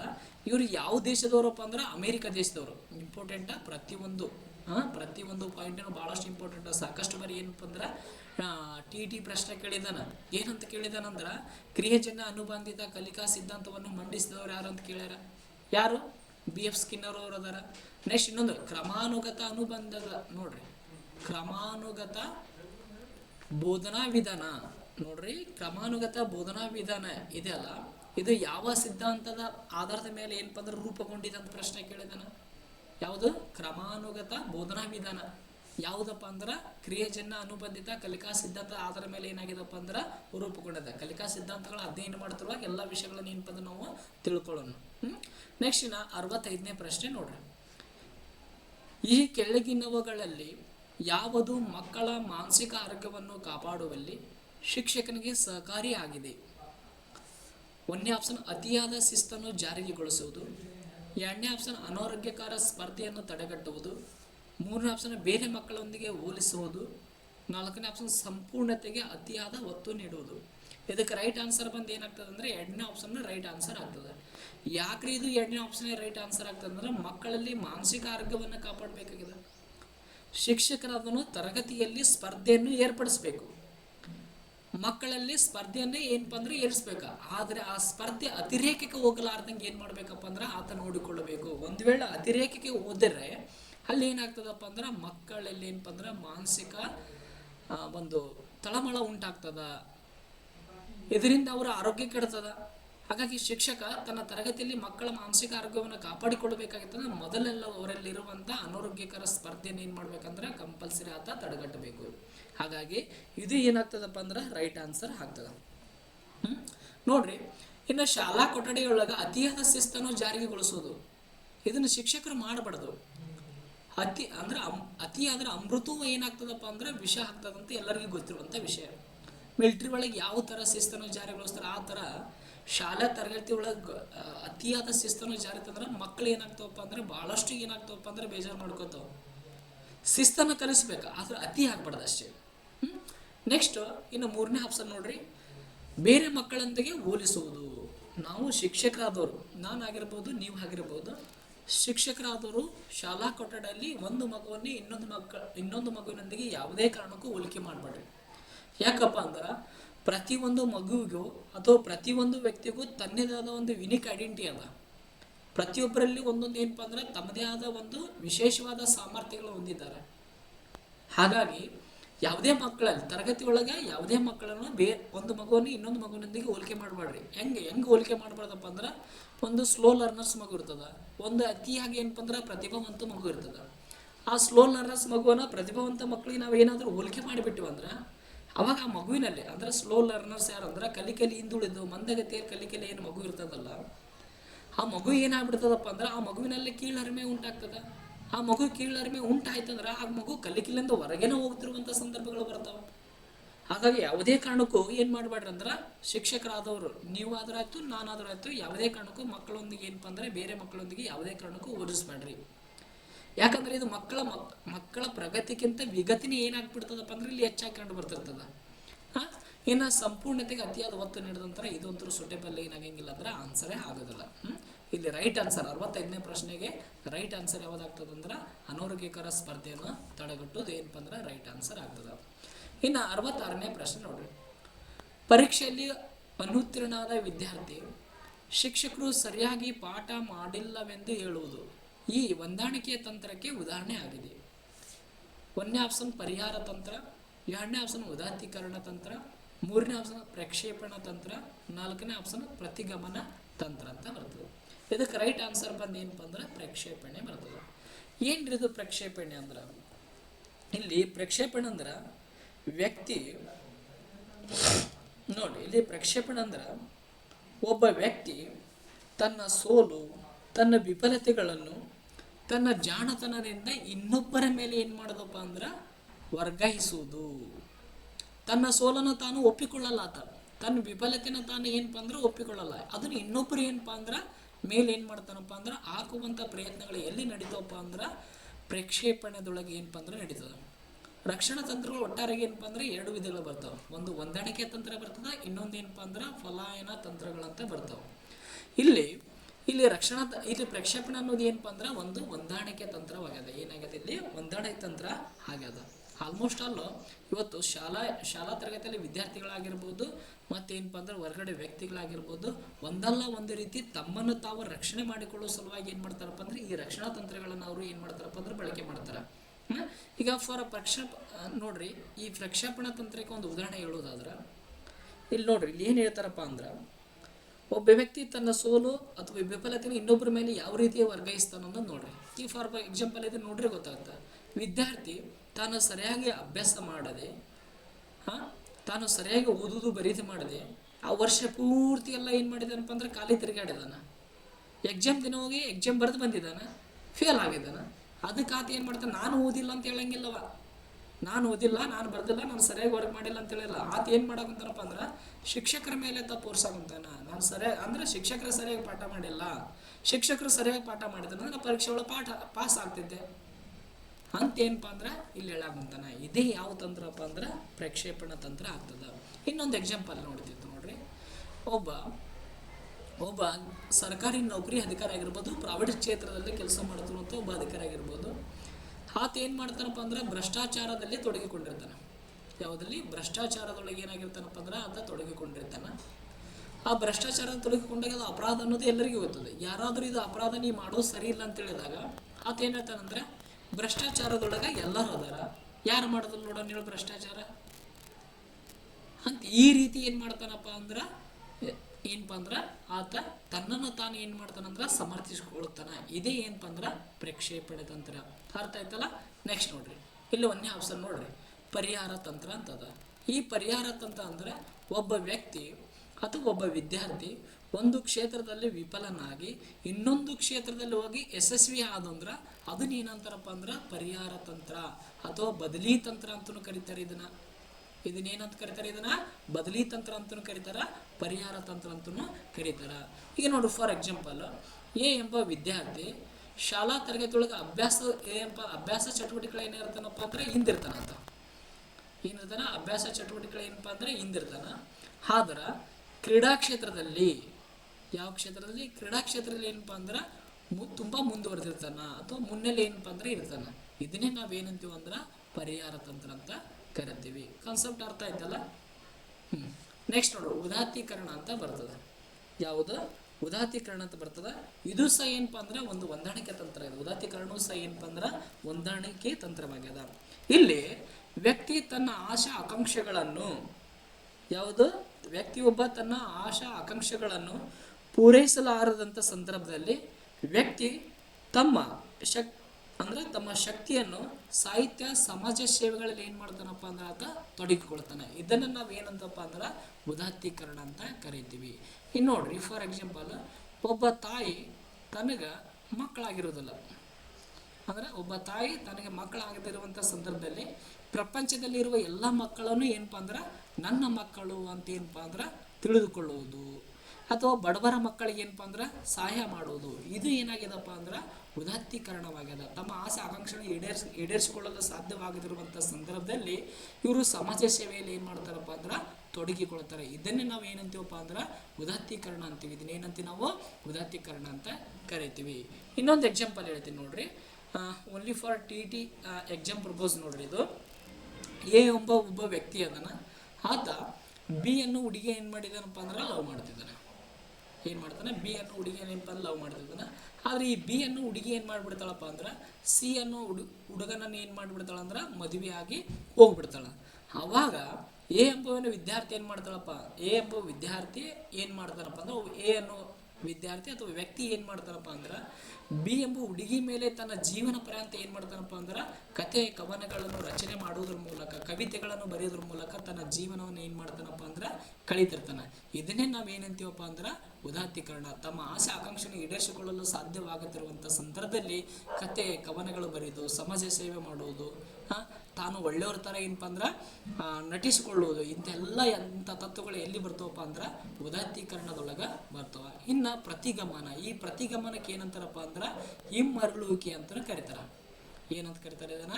ಹಿಮ್ಮರಳುವಿಕೆ ಅಂತ ಏನಪ್ಪ ಅಂದ್ರೆ ಇದನ್ನ ಕರೀತಾರೆ. ನೋಡ್ರಿ, ಇದನ್ನ ಹಿಮ್ಮರಳುವಿಕೆ ಅಂತ ಏನಪ್ಪ ಅಂದ್ರೆ ಕರೀತಾರೆ. ನೋಡ್ರಿ, ಒಬ್ಬ ವ್ಯಕ್ತಿ ಯಾವುದಾದ್ರೂ ಒಂದು ಸಮಸ್ಯೆಯನ್ನು ಬಂದಾಗ ಆ ಸಮಸ್ಯೆಯನ್ನು ಬಗೆಹರಿಸಲಾಗದೆ ಬಾಲ್ಯ ಸಹಜ ವರ್ತನೆಯನ್ನು ಏನಪ್ಪ ಅಂತ ತೋರ್ತಾನೆ. ಈಗ ನೋಡ್ರಿ, ಈಗ ಒಂದು 20 ವರ್ಷದ ಹುಡುಗ ಅದನ್ನ ತಿಳ್ಕೊರಿ. ಆ 20 ವರ್ಷದ ಹುಡುಗನಿಗೆ ನಾವು ಏನು ಮಾಡ್ತೀವಪ್ಪ ಅಂದ್ರೆ ಒಂದು ಸಮಸ್ಯೆ ಕೊಡ್ತೀವಿ. ಯಾವುದೋ ಒಂದು ಸಮಸ್ಯೆ ಏನಪ್ಪ ಅಂದ್ರೆ ಕೊಟ್ಟಿವಿ. ಆ ಸಮಸ್ಯೆಯನ್ನು ಬಗೆಹರಿಸಕ್ಕೆ ಆಗೋದಿಲ್ಲ ಅವನ ಕೈಗ. ಅವಾಗ ಆತ ಏನು ಮಾಡಿಬಿಡ್ತಾನಪ್ಪ ಅಂದ್ರೆ ಅಳುವುದಕ್ಕೆ ಪ್ರಾರಂಭ ಮಾಡುತ್ತಾನ.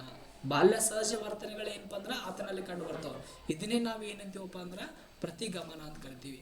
ಈ ಪ್ರತಿಗಮನ ತಂತ್ರದೊಳಗೆ ತನ್ನ ಒಂದು ನಿಜವಾದ ಸಮಸ್ಯೆ ಬಗೆಹರಿಸಕ್ಕೆ ಸಾಧ್ಯವಿರಂಗಿಲ್ಲ ಅವಾಗ. ಆ ಸಂದರ್ಭದಲ್ಲಿ ಆತ ಏನೇನು ಮಾಡ್ತಾನೆ? ಅಳುವುದು ಮಾಡ್ತಾನೆ, ಉಗುರು ಕಡಿಯುವುದು ಮಾಡ್ತಾನೆ, ಉಗುರು ಚಿಪ್ಪು ಅಂದ್ರೆ ಬಳ್ಳಿ ಚಿಪ್ಪುದು ಮಾಡ್ತಾನೆ. ಇಂಥ ಕಾರ್ಯಚಟುವಟಿಕೆಗಳು ಏನಪ್ಪ ಅಂದ್ರೆ ಯಾರಪ್ಪ ಅಂದ್ರೆ ಬಾಲ್ಯ ಸಹಜ ವರ್ತನೆಯಲ್ಲಿ ಯಾರು ತೊಡಗ್ತಾರಲ್ಲ ಅಂಥವ್ರಿಗೆ ಏನಪ್ಪ ಅಂದ್ರೆ ಇದನ್ನು ಪ್ರತಿಗಮನ ತಂತ್ರ ಅಂತ ಕರೀತಾರೆ. ತಮ್ಮ ವಯಸ್ಸಿಗೆ ಸಹಜವಾದ ವರ್ತನೆಗಳನ್ನು ತೋರಿದು ಬಿಟ್ಟು ಬಾಲ್ಯ ಸಹಜ ವರ್ತನೆಯನ್ನು ಏನಪ್ಪ ಅಂದ್ರೆ ಅವರು ತೋರಿಸ್ತಾರೆ. ಇದೇ ಏನಪ್ಪ ಅಂದ್ರೆ ಪ್ರತಿಗಮನ ತಂತ್ರ ಆಗ್ಯದ. ನೆಕ್ಸ್ಟ್ ನೋಡ್ರಿ, ವೇಟ್,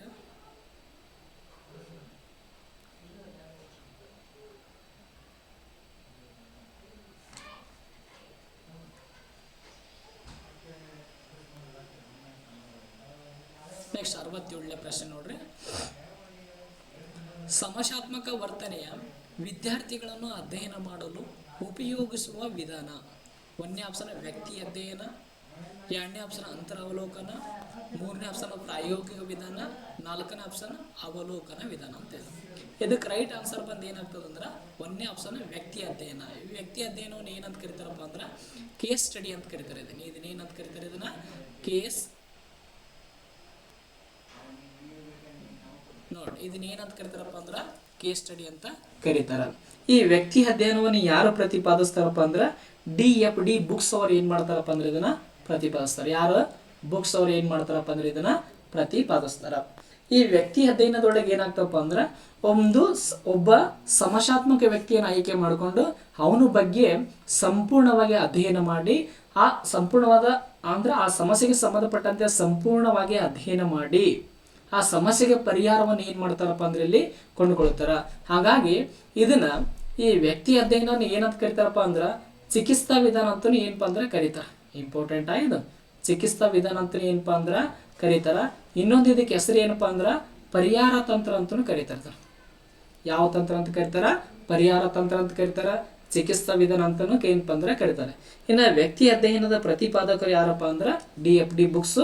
ಬಹಳಷ್ಟು ಇಂಪಾರ್ಟೆಂಟ್. ಪ್ರತಿ ಸಲ ಏನಪ್ಪ ಅಂದ್ರೆ ಮನೋವಿಜ್ಞಾನದ ವಿಧಾನದ ಮೇಲೆ ಏನಾಗ್ತಾವಪ್ಪ ಅಂದ್ರೆ ನಮ್ಗೆ ಪ್ರಶ್ನೆಗಳು ಬರ್ತಾವ. ನೋಡ್ರಿ, ಇನ್ನು 2ನೇದು ಏನಪ್ಪ ಅಂದ್ರೆ ಅಂತರವಲೋಕನ ವಿಧಾನ. ಈ ಅಂತರವಲೋಕನ ವಿಧಾನದ ಪ್ರತಿಪಾದಕರು ಯಾರಪ್ಪ ಅಂದ್ರೆ EB ಟೀಚ್ನರ್ ಅಂತ ಬರ್ತಾರೆ.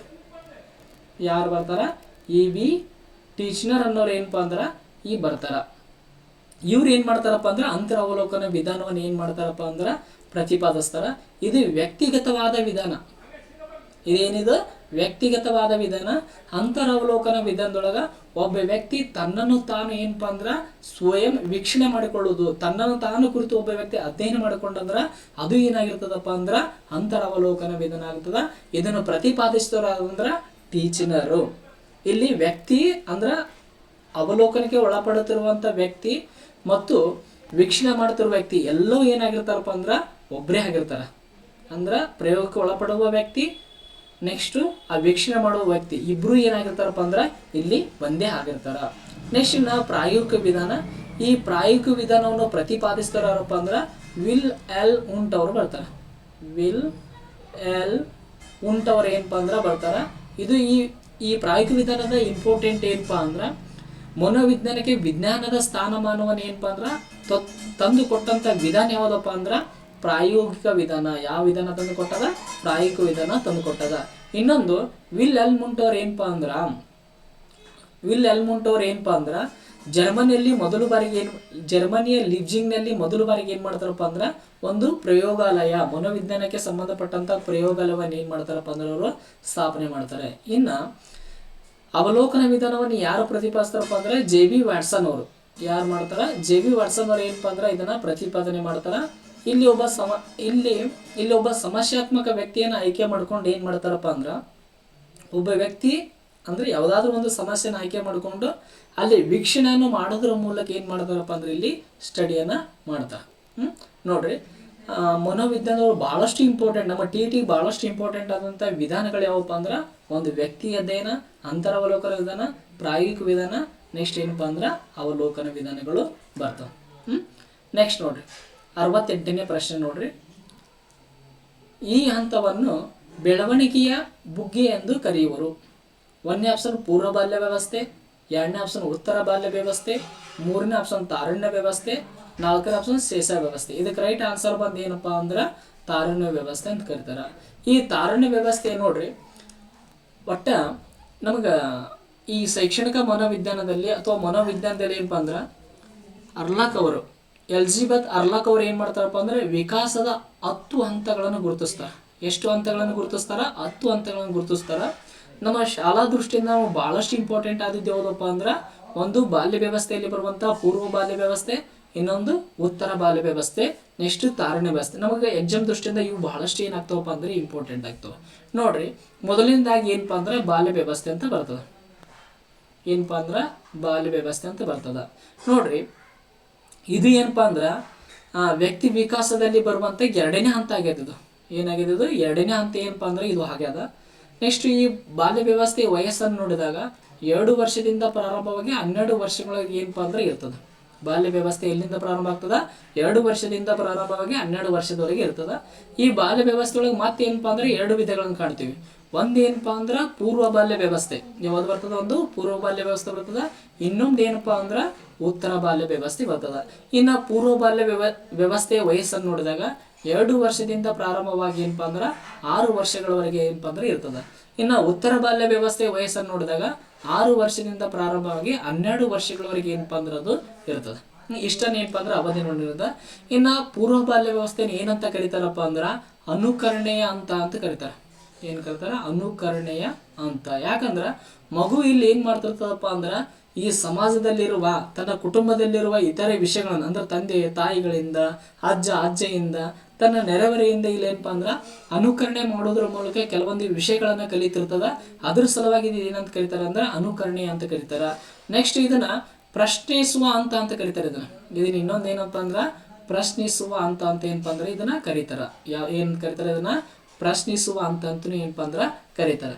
ಯಾಕೆ ಇಲ್ಲಿ ಪ್ರಶ್ನಿಸುವ ಅಂತ ಕರೀತಾರ ಅಂದ್ರೆ ಈ ಹಂತದೊಳಗೆ ಅಂದ್ರೆ 2 ವರ್ಷದಿಂದ 6 ವರ್ಷದೊಳಗಿನ ಮಗು ಏನ್ ಮಾಡ್ತದಪ್ಪ ಅಂದ್ರೆ ಪ್ರತಿಯೊಂದು ತನಗೆ ಗೊತ್ತಿಲ್ಲದಂಥ ವಿಷಯಗಳನ್ನ ಕೇಳಿ ಅಂದ್ರೆ ಪ್ರಶ್ನೆಯನ್ನು ಮಾಡೋದ್ರ ಮೂಲಕ ಏನ್ ಮಾಡ್ತದಪ್ಪ ಅಂದ್ರೆ ಏನ್ ಮಾಡ್ತದಪ್ಪ ಅಂದ್ರೆ ಮಾಹಿತಿಯನ್ನು ಪಡಿತಿರ್ತದ. ಹಾಗಾಗಿ ಇದು ಏನ್ ಮಾಡ್ತದ ಅಂದ್ರೆ ಪ್ರಶ್ನಿಸುವ ಹಂತ ಅಂತ ಏನಪ್ಪ ಅಂದ್ರೆ ಕರೀತಿರ್ತಾರ. ಇನ್ನೊಂದು ಇದಕ್ಕೆ ಏನಂತ ಕರೀತಾರಪ್ಪ ಅಂದ್ರೆ ಶಾಲಾ ಪೂರ್ವ ಅಂತ ಕರೀತಾರ. ಏನಂತ ಕರೀತಾರ? ಶಾಲಾ ಪೂರ್ವ ಅಂತ ಏನಪ್ಪ ಅಂದ್ರೆ ಇದಕ್ಕೆ ಕರೀತಾರೆ. ಯಾಕೆ ಇದಕ್ಕೆ ಶಾಲಾ ಪೂರ್ವ ಅಂತ ಕರೀತಾರ ಅಂದ್ರೆ ಮಗು ಇನ್ನೂ ಶಾಲೆಗೆ ಹೋಗಲು ಸಿದ್ಧನಾಗಿರುವುದಿಲ್ಲ. ಅಂದ್ರೆ ಮಗುವಿನಲ್ಲಿ ಏನಾಗಿರ್ತಲ್ಲ ಅಂದ್ರೆ ಪರಿಪಕ್ವತೆ ಏನಾಗಿರೋದಿಲ್ಲ ಅಂದ್ರೆ ಕಂಡು ಬಂದಿರೋದಿಲ್ಲ. ಹಾಗಾಗಿ ಇದನ್ನ ಏನಂತಾರಪ್ಪ ಅಂದ್ರೆ ಶಾಲಾ ಪೂರ್ವ ಅಂತ ಏನಪ್ಪ ಅಂದ್ರೆ ಕರೀತಾರೆ. ಇಂಪಾರ್ಟೆಂಟ್ ಇವು 3 ಕಾನ್ಸೆಪ್ಟ್ಗಳನ್ನ ನೆನಪಿಟ್ಕೋರಿ. ಪೂರ್ವ ಬಾಲ್ಯ ವ್ಯವಸ್ಥೆಗೆ ಏನಂತ ಕರಿತೀವಿ ನಾವು? ಅನುಕರಣೆ ಅಂತ, ಪ್ರಶ್ನಿಸುವಂತ, ಶಾಲಾ ಪೂರ್ವ ಅಂತ ಈ ರೀತಿ ಎಲ್ಲ ಏನ್ ಮಾಡ್ತೀವಪ್ಪ ಅಂದ್ರೆ ನಾವು ಕರಿತೀವಿ. ಇನ್ನು ಉತ್ತರ ಬಾಲ್ಯ ವ್ಯವಸ್ಥೆ ತೆಗೆರಿ. ನೋಡ್ರಿ, ಉತ್ತರ ಬಾಲ್ಯ ವ್ಯವಸ್ಥೆ ವಯಸ್ಸು ಎಷ್ಟಿದಪ್ಪ ಅಂದ್ರೆ 6ರಿಂದ 12 ವರ್ಷಗಳವರೆಗೆ ಏನಪ್ಪ ಅಂದ್ರೆ ಇರ್ತದ. ಇದನ್ನ ಏನಂತ ಕರಿತಾರಪ್ಪ ಅಂದ್ರೆ ಕೂಟ ಯುಗ ಅಂತ ಕರೀತಾರೆ. ಇದನ್ನ ಏನಂತ ಕರೀತಾರೆ? ಇದನ್ನ ಕೂಟ ಯುಗ ಅಂತ ಏನಪ್ಪ ಅಂದ್ರೆ ಇದನ್ನ ಕರೀತಾರ. ನೆಕ್ಸ್ಟ್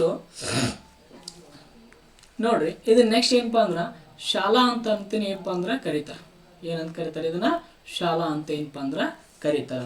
ಇನ್ನು ತಾರುಣ್ಯ ವ್ಯವಸ್ಥೆಯನ್ನು ನೋಡಿದಾಗ ತಾರುಣ್ಯ ವ್ಯವಸ್ಥೆ ಅಂದ್ರೆ ಅಂದ್ರೆ ಒಬ್ಬ ವ್ಯಕ್ತಿ ಲೈಂಗಿಕ ಪಕ್ವತೆ ಕಡೆಗೆ ಏನಪ್ಪ ಅಂದ್ರೆ ಸಾಗುವಂಥ ಒಂದು ಪ್ರಕ್ರಿಯೆ ಏನದಲ್ಲ ಅದನ್ನೇ ನಾವು ಏನಂತ ಕರಿತೀವಪ್ಪ ಅಂದ್ರೆ ತಾರುಣ್ಯ ವ್ಯವಸ್ಥೆ ಅಂತ ಏನಪ್ಪ ಅಂದ್ರೆ ಕರಿತೀವಿ. ಅದನ್ನ ಏನಂತ ಕರಿತೀವಿ ನಾವು? ತಾರುಣ್ಯ ವ್ಯವಸ್ಥೆ. ಸಾರಿ,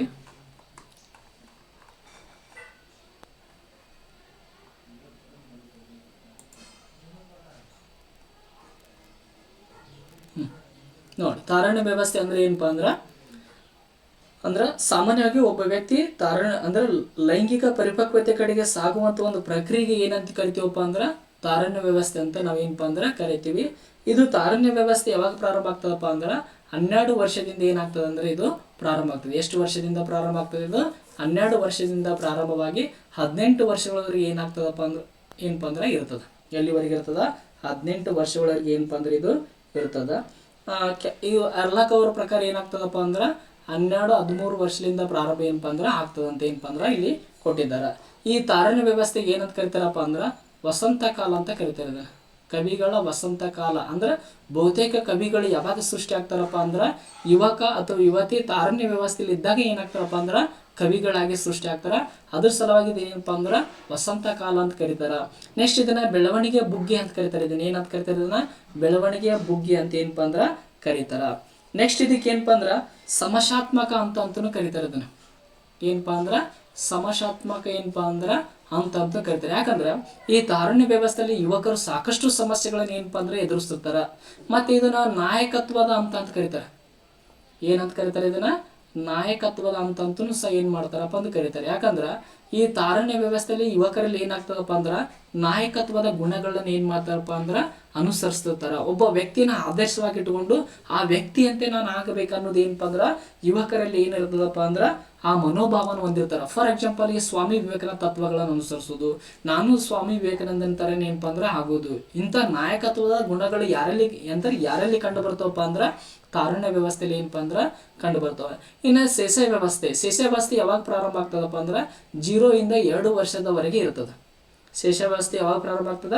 0 ಇಂದ 2 ವರ್ಷದವರೆಗೆ ಏನಪ್ಪಾ ಅಂದ್ರೆ ಇರ್ತದ. ಇದು ಏನಪ್ಪಾ ಅಂದ್ರೆ ವ್ಯಕ್ತಿ ವಿಕಾಸದ ಮೊದಲನೇ ಹಂತ. ಇದು ವ್ಯಕ್ತಿ ವಿಕಾಸದ ತಳಹದಿ. ಇದೇನದ? ತಳಹದಿ ಆಗದ. ಇಲ್ಲಿ ಪೂರ್ವ ಬಾಲ್ಯ ವ್ಯವಸ್ಥೆಗೂ ಮತ್ತು ಉತ್ತರ ಬಾಲ್ಯ ವ್ಯವಸ್ಥೆಗೆ ಹೋಲಿಸಿ ನೋಡಿದಾಗ ಶೇಷ ವ್ಯವಸ್ಥೆಯಲ್ಲಿ ಬೆಳವಣಿಗೆ ಏನಾಗಿರ್ತದಪ್ಪ ಅಂದ್ರೆ ಅತಿ ಶೀಘ್ರವಾಗಿರ್ತದ.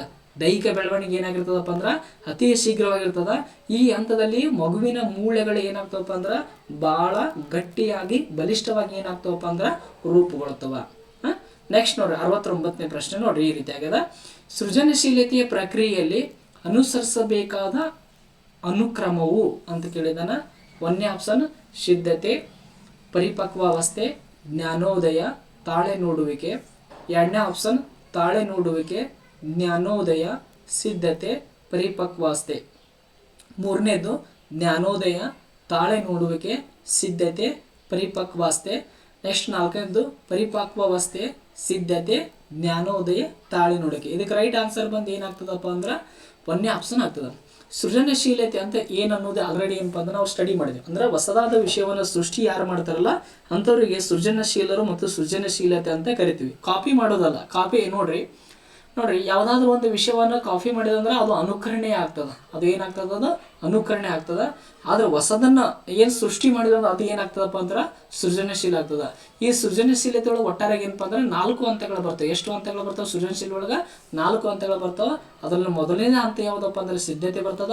ಇನ್ನು ಕೊನೆಯ ಹಂತ ಯಾವುದಪ್ಪ ಅಂದ್ರೆ ತಾಳೆ ನೋಡುವಿಕೆ ಬರ್ತದೆ. ಏನು ಬರ್ತದ? ತಾಳೆ ನೋಡುವಿಕೆ ಬರ್ತದ.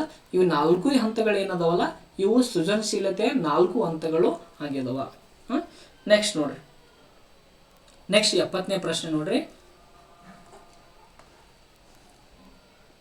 70ನೇ ಪ್ರಶ್ನೆ, ಮಾನಸಿಕ ವಯಸ್ಸು 15 ಇರುವ ಓರ್ವ ಹುಡುಗಿಯ IQ 125 ಇದ್ದರೆ ಅವಳ ದೈಹಿಕ ವಯಸ್ಸು ಎಷ್ಟು ಅಂತ ಕೇಳಿದಾನ. ನೋಡ್ರಿ, ಈ ಕ್ವಶನ್ ಅನ್ನು ಬಿಡಿಸೋಕ್ಕಿಂತ ಮುಂಚೆ ಈ ಏನು ಈ IQ ಕಂಡುಹಿಡಿಯೋದಾಗಿರ್ಬೋದು, ದೈಹಿಕ ವಯಸ್ಸು ಕಂಡುಹಿಡಿಯಬಹುದು, ಮಾನಸಿಕ ವಯಸ್ಸು ಕಂಡುಹಿಡಿಯೋದಾಗಿರ್ಬೋದು, ಬುದ್ಧಿಶಕ್ತಿ ಅಂದ್ರೆ IQ ಏನದಲ್ಲ ಅದನ್ನ ಕಂಡುಹಿಡಿಯೋದಾಗಿರ್ಬೋದು. ಇವು ಎಲ್ಲವೂ ಏನಾಗ್ತವಪ್ಪ ಅಂದ್ರೆ ಪ್ರತಿ ಸಲ TET ಏನಾಗ್ತವಪ್ಪ ಅಂದ್ರೆ ಪ್ರಶ್ನೆಗಳು ನಮಗೆ ಬಂದೇ ಬರ್ತಾವ. ಆ ದೃಷ್ಟಿಯಿಂದ ಏನು ಮಾಡೋಣಪ್ಪ ಅಂದ್ರೆ ಈ ಪರಿಕಲ್ಪನೆಯನ್ನು ಪೂರ್ತಿಯಾಗಿ ತಿಳ್ಕೊಂಡ್ರೆ ಅಂದ್ರೆ ಒಂದು ಅಂಕ ಟಿ ಒಳಗೆ ಆರಾಮಾಗಿ ಏನು ಮಾಡ್ಬೋದಪ್ಪ ಅಂದ್ರೆ ನೀವು ಗಳಿಸ್ಬೋದು. ಒಂದೇ ನೋಡ್ರಿ ಇಲ್ಲಿ ಹೇಳ್ತಾರೆ, ಒಂದೊಂದಾಗಿ ಏನಪ್ಪ ಅಂದ್ರೆ ಸೂತ್ರಗಳನ್ನು ಬರ್ತೀನಿ, ಆ ಸೂತ್ರ ಪ್ರಕಾರ ನೀವು ಲೆಕ್ಕಗಳನ್ನು ಮಾಡಿದ್ರಪ್ಪ ಅಂದ್ರೆ ಆರಾಮಾಗಿ ಏನಪ್ಪ ಅಂದ್ರೆ ಒಂದು ಅಂಕವನ್ನು ಏನಪ್ಪ ಅಂದ್ರೆ ಗಳಿಸ್ಬೋದು. ಮೊದಲು ಇಲ್ಲಿ ಏನು ಮಾಡಿದಾರಪ್ಪ ಅಂದ್ರೆ ದೈಹಿಕ ವಯಸ್ಸನ್ನು ಕಂಡುಹಿಡಿಯೋದು ಹೇಳ್ಯಾರ. ಏನು ಹೇಳ್ಯಾರ? ದೈಹಿಕ ವಯಸ್ಸನ್ನು ಕಂಡುಹಿಡಿದು ಹೇಳ್ಯಾರ. ದೈಹಿಕ ಸಿ ಎ ಅಂದ್ರೆ ಏನಪ್ಪ ಅಂದ್ರೆ ದೈಹಿಕ ವಯಸ್ಸು ಅಂತ. MA ನೋಡ್ರಿ, MA ಅಂದ್ರೆ ಏನಪ್ಪ ಅಂದ್ರೆ ಮಾನಸಿಕ ಅಂದ್ರೆ ಮೆಂಟಲ್ ಏಜ್ ಅಂತ ಅರ್ಥ. ನೆಕ್ಸ್ಟು IQ ಅಂತ ಬರ್ತದೆ. ಇದೇನಪ್ಪ ಅಂದ್ರೆ ದೈಹಿಕ ವಯಸ್ಸು ಕಂಡುಹಿಡಿಯುವಂಥ ಸೂತ್ರ. ಇಲ್ಲಿ ನೋಡ್ರಿ, ಈ ಪ್ರಶ್ನೆ ನೋಡ್ರಿ, 70ನೇ ಪ್ರಶ್ನೆ ನೋಡ್ರಿ, ಮಾನಸಿಕ ವಯಸ್ಸು ಹುಡುಗಿಯ ಮಾನಸಿಕ ವಯಸ್ಸು ಎಷ್ಟಿದಪ್ಪ ಅಂದ್ರೆ ಇಲ್ಲಿ 15 ಅಂತ ನೋಡ್ರಿ. ಹುಡುಗಿಯ ಮಾನಸಿಕ ವಯಸ್ಸು ಎಷ್ಟಪ್ಪ ಅಂದ್ರೆ 15 ಅದ. ನೆಕ್ಸ್ಟ್ ಆ ಹುಡುಗಿಯ IQ ಎಷ್ಟಿದಪ್ಪ ಅಂದ್ರೆ 125 ಅದ. ಇಂಟು ಏನು ಮಾಡ್ರಿ ಅಂದ್ರೆ ಇದನ್ನ 100 ಮಾಡ್ಕೊರಿ. ನೋಡ್ರಿ ಇಲ್ಲಿನ ಏನಪ್ಪ ಅಂದ್ರೆ 100 ಮಾಡ್ಕೊರಿ. ಇದನ್ನೇ ಏನಪ್ಪ ಅಂದ್ರೆ ಕಟ್ತದ 5 ಮೂರಲೇ ಬರ್ತದ. ನೆಕ್ಸ್ಟು 5 2 10, 5 ಮೂರಲೇ 5 5ಲೇ ಏನಪ್ಪ ಅಂದ್ರೆ 25 ಬರ್ತದ. ನೆಕ್ಸ್ಟ್ 25 ಒಂದಲೇ 25 4ಲೇ ಬರ್ತದ. 3 4ಲೇ ಎಷ್ಟಪ್ಪ ಅಂದ್ರೆ 12. ನೋಡ್ರಿ ಈ ಪ್ರಶ್ನೆಗೆ ಸರಿಯಾದ ಉತ್ತರ ಏನಾಗ್ತದೆ ಅಂದ್ರೆ ಇಲ್ಲಿ 4th ಆಪ್ಷನ್ಸ್ ಇದೆಯಲ್ಲ, ಇದು ಏನಪ್ಪ ಅಂದ್ರೆ ರೈಟ್ ಆನ್ಸರ್ ಆಗ್ತದೆ. ನೋಡ್ರಿ ಈಗ ದೈಹಿಕ ವಯಸ್ಸು ಕಂಡುಹಿಡಿದು ಗೊತ್ತಾಯ್ತಾ? ಸೂತ್ರ ನೋಡ್ರಿ, CA ಅಂದ್ರೆ ದೈಹಿಕ ವಯಸ್ಸು, MA ಅಂದ್ರೆ ಮಾನಸಿಕ ವಯಸ್ಸು, IQ ಅಂದ್ರೆ ಬುದ್ಧಿಶಕ್ತಿ ಸೂಚ್ಯಂಕ. ನೆಕ್ಸ್ಟ್ ಏನಪ್ಪ ಅಂದ್ರೆ ಇಂಟು 100 ಮಾಡಿಕೊಂಡು ಅಲ್ಲಿ ಕೊಟ್ಟಂಥ ಅಂಕಿ ಸಂಖ್ಯೆಗಳನ್ನ ಹಚ್ಕೊಂಡು ಈ ರೀತಿಯಾಗಿ ಮಾಡಿದ್ರಪ್ಪ ಅಂದ್ರೆ ನೀವು ಆರಾಮಾಗಿ ಏನು ಮಾಡ್ಬೋದಪ್ಪ ಅಂದ್ರೆ ದೈಹಿಕ ವಯಸ್ಸನ್ನು ಕಂಡುಹಿಡ್ಬೋದು. ಈಗ ನೋಡ್ರಿ ಮಾನಸಿಕ ವಯಸ್ಸನ್ನು ಕಂಡುಹಿಡಿಯೋ ಸೂತ್ರ ನೋಡ್ರಿ. ಮಾನಸಿಕ ವಯಸ್ಸು ನೋಡ್ರಿ, ಇದನ್ನು ಈ ಥರ ಬರ್ಕೊರಿ, MA = CA ಇಂಟು IQ ಬಾಗ್ಲೆ ಏನಪ್ಪ ಅಂದ್ರೆ 100 ಬರ್ಕೊರಿ. ಇದನ್ನು ನೋಡ್ರಿ ಮಾನಸಿಕ ವಯಸ್ಸು ಎಷ್ಟದೋ, ಸಾರಿ ಇಲ್ಲಿ ನೋಡ್ರಿ ಆ ಹುಡುಗಿ ದೈಹಿಕ ವಯಸ್ಸು ಎಷ್ಟಿದೆ 12 ಐತೆ, 12 ಬರ್ಕೊಂಡಮ್ಮ ಈ ಥರ. ನೆಕ್ಸ್ಟ್ ನೋಡ್ರಿ IQ ಎಷ್ಟದ 125 ಡಿವೈಡ್ ಬೈ ಏನಪ್ಪ ಅಂದ್ರೆ 100 ಮಾಡ್ಕೊರಿ. ನೋಡ್ರಿ ಸಾರಿ ಇಲ್ಲಿ ಏನಪ್ಪ ಅಂದ್ರೆ IQ 120. ನಾವು ಮಾನಸಿಕ ವಯಸ್ಸನ್ನು ಕಂಡುಹಿಡಿಯಕ್ಕೆ ಅಂತೀವಲ್ಲ ನೋಡ್ರಿ, 5 20ಲೇ 5 20ಲೇ ಆಯ್ತಾ, ಸಾರಿ 25 ನೋಡಿದೆ, 25 4ಲೇ 25 5ಲೇ. ನೆಕ್ಸ್ಟು 4 1ಲೇ 4 ಸಾರಿ ಇದು ಸರಿಯಾಗಿ ವರ್ಕ್ ಆಗ್ತಾಯಿಲ್ಲ, 4 3ಲೇ 4 3ಲೇ ಏನಪ್ಪ ಅಂದ್ರೆ 12, 5 3ಲೇ ಏನಪ್ಪ ಅಂದ್ರೆ 15. ಆ ಹುಡುಗಿಯ ಮಾನಸಿಕ ವಯಸ್ಸು ಇರೋದ 15 ಅದ, 15 ಬಂದೈತ್ರಿ. ನೋಡಿರಿ ಈ ಥರ ಏನಪ್ಪ ಅಂದ್ರೆ ನೀವು ಲೆಕ್ಕವನ್ನು ಬಿಡಿಸ್ಬೇಕಾಗ್ತದೆ.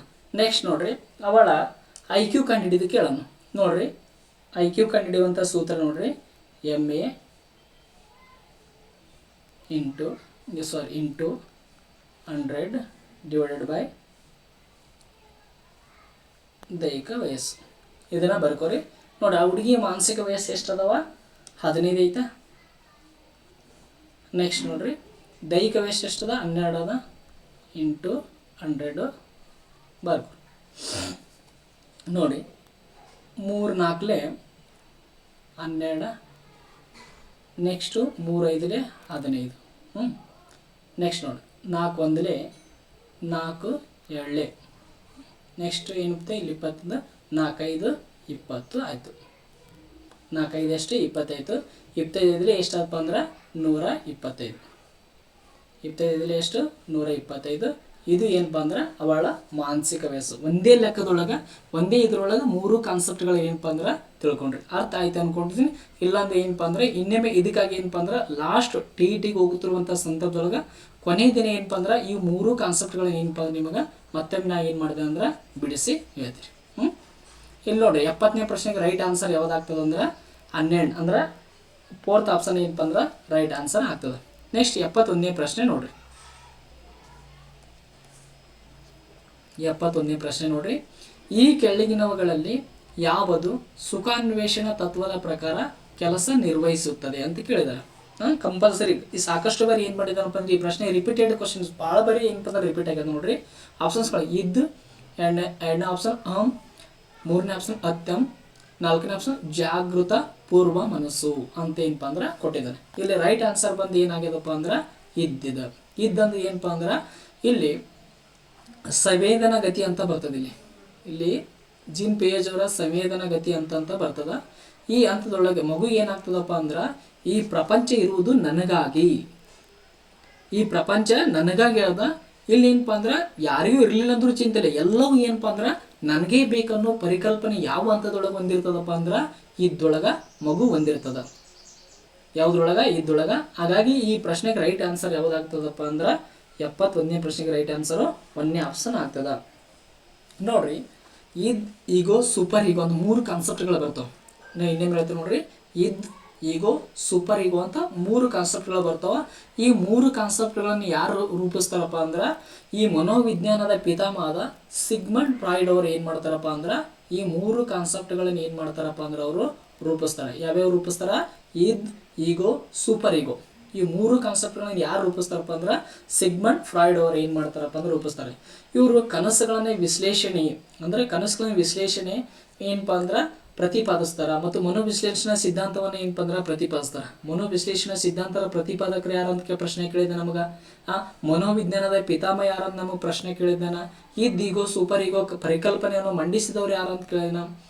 ಕನಸುಗಳಿಗೆ ವಿಶ್ಲೇಷಣೆ ಮಾಡುವ ತಂತ್ರವನ್ನು ರೂಪಿಸಿದವರು ಯಾರಂತ ಸಾಕಷ್ಟು ಬಾರಿ ಏನು ಮಾಡಿದಪ್ಪ ಅಂದ್ರೆ ಸಿಗ್ಮಂಡ್ ಫ್ರಾಯ್ಡ್ ಅವರು ಏನಪ್ಪ ಅಂದ್ರೆ ಅವ್ರ ಮೇಲೆ ಏನಪ್ಪ ಅಂದ್ರೆ ಪ್ರಶ್ನೆಗಳು ಬಂದವ. ನೋಡ್ರಿ, ಇದ್ದೊಳಗ ಮಗು ಎಲ್ಲೋ ಅಹಂ ಕೇಂದ್ರಿತ ಮನೋಭಾವನೆಯನ್ನು ಹೊಂದಿರ್ತದ.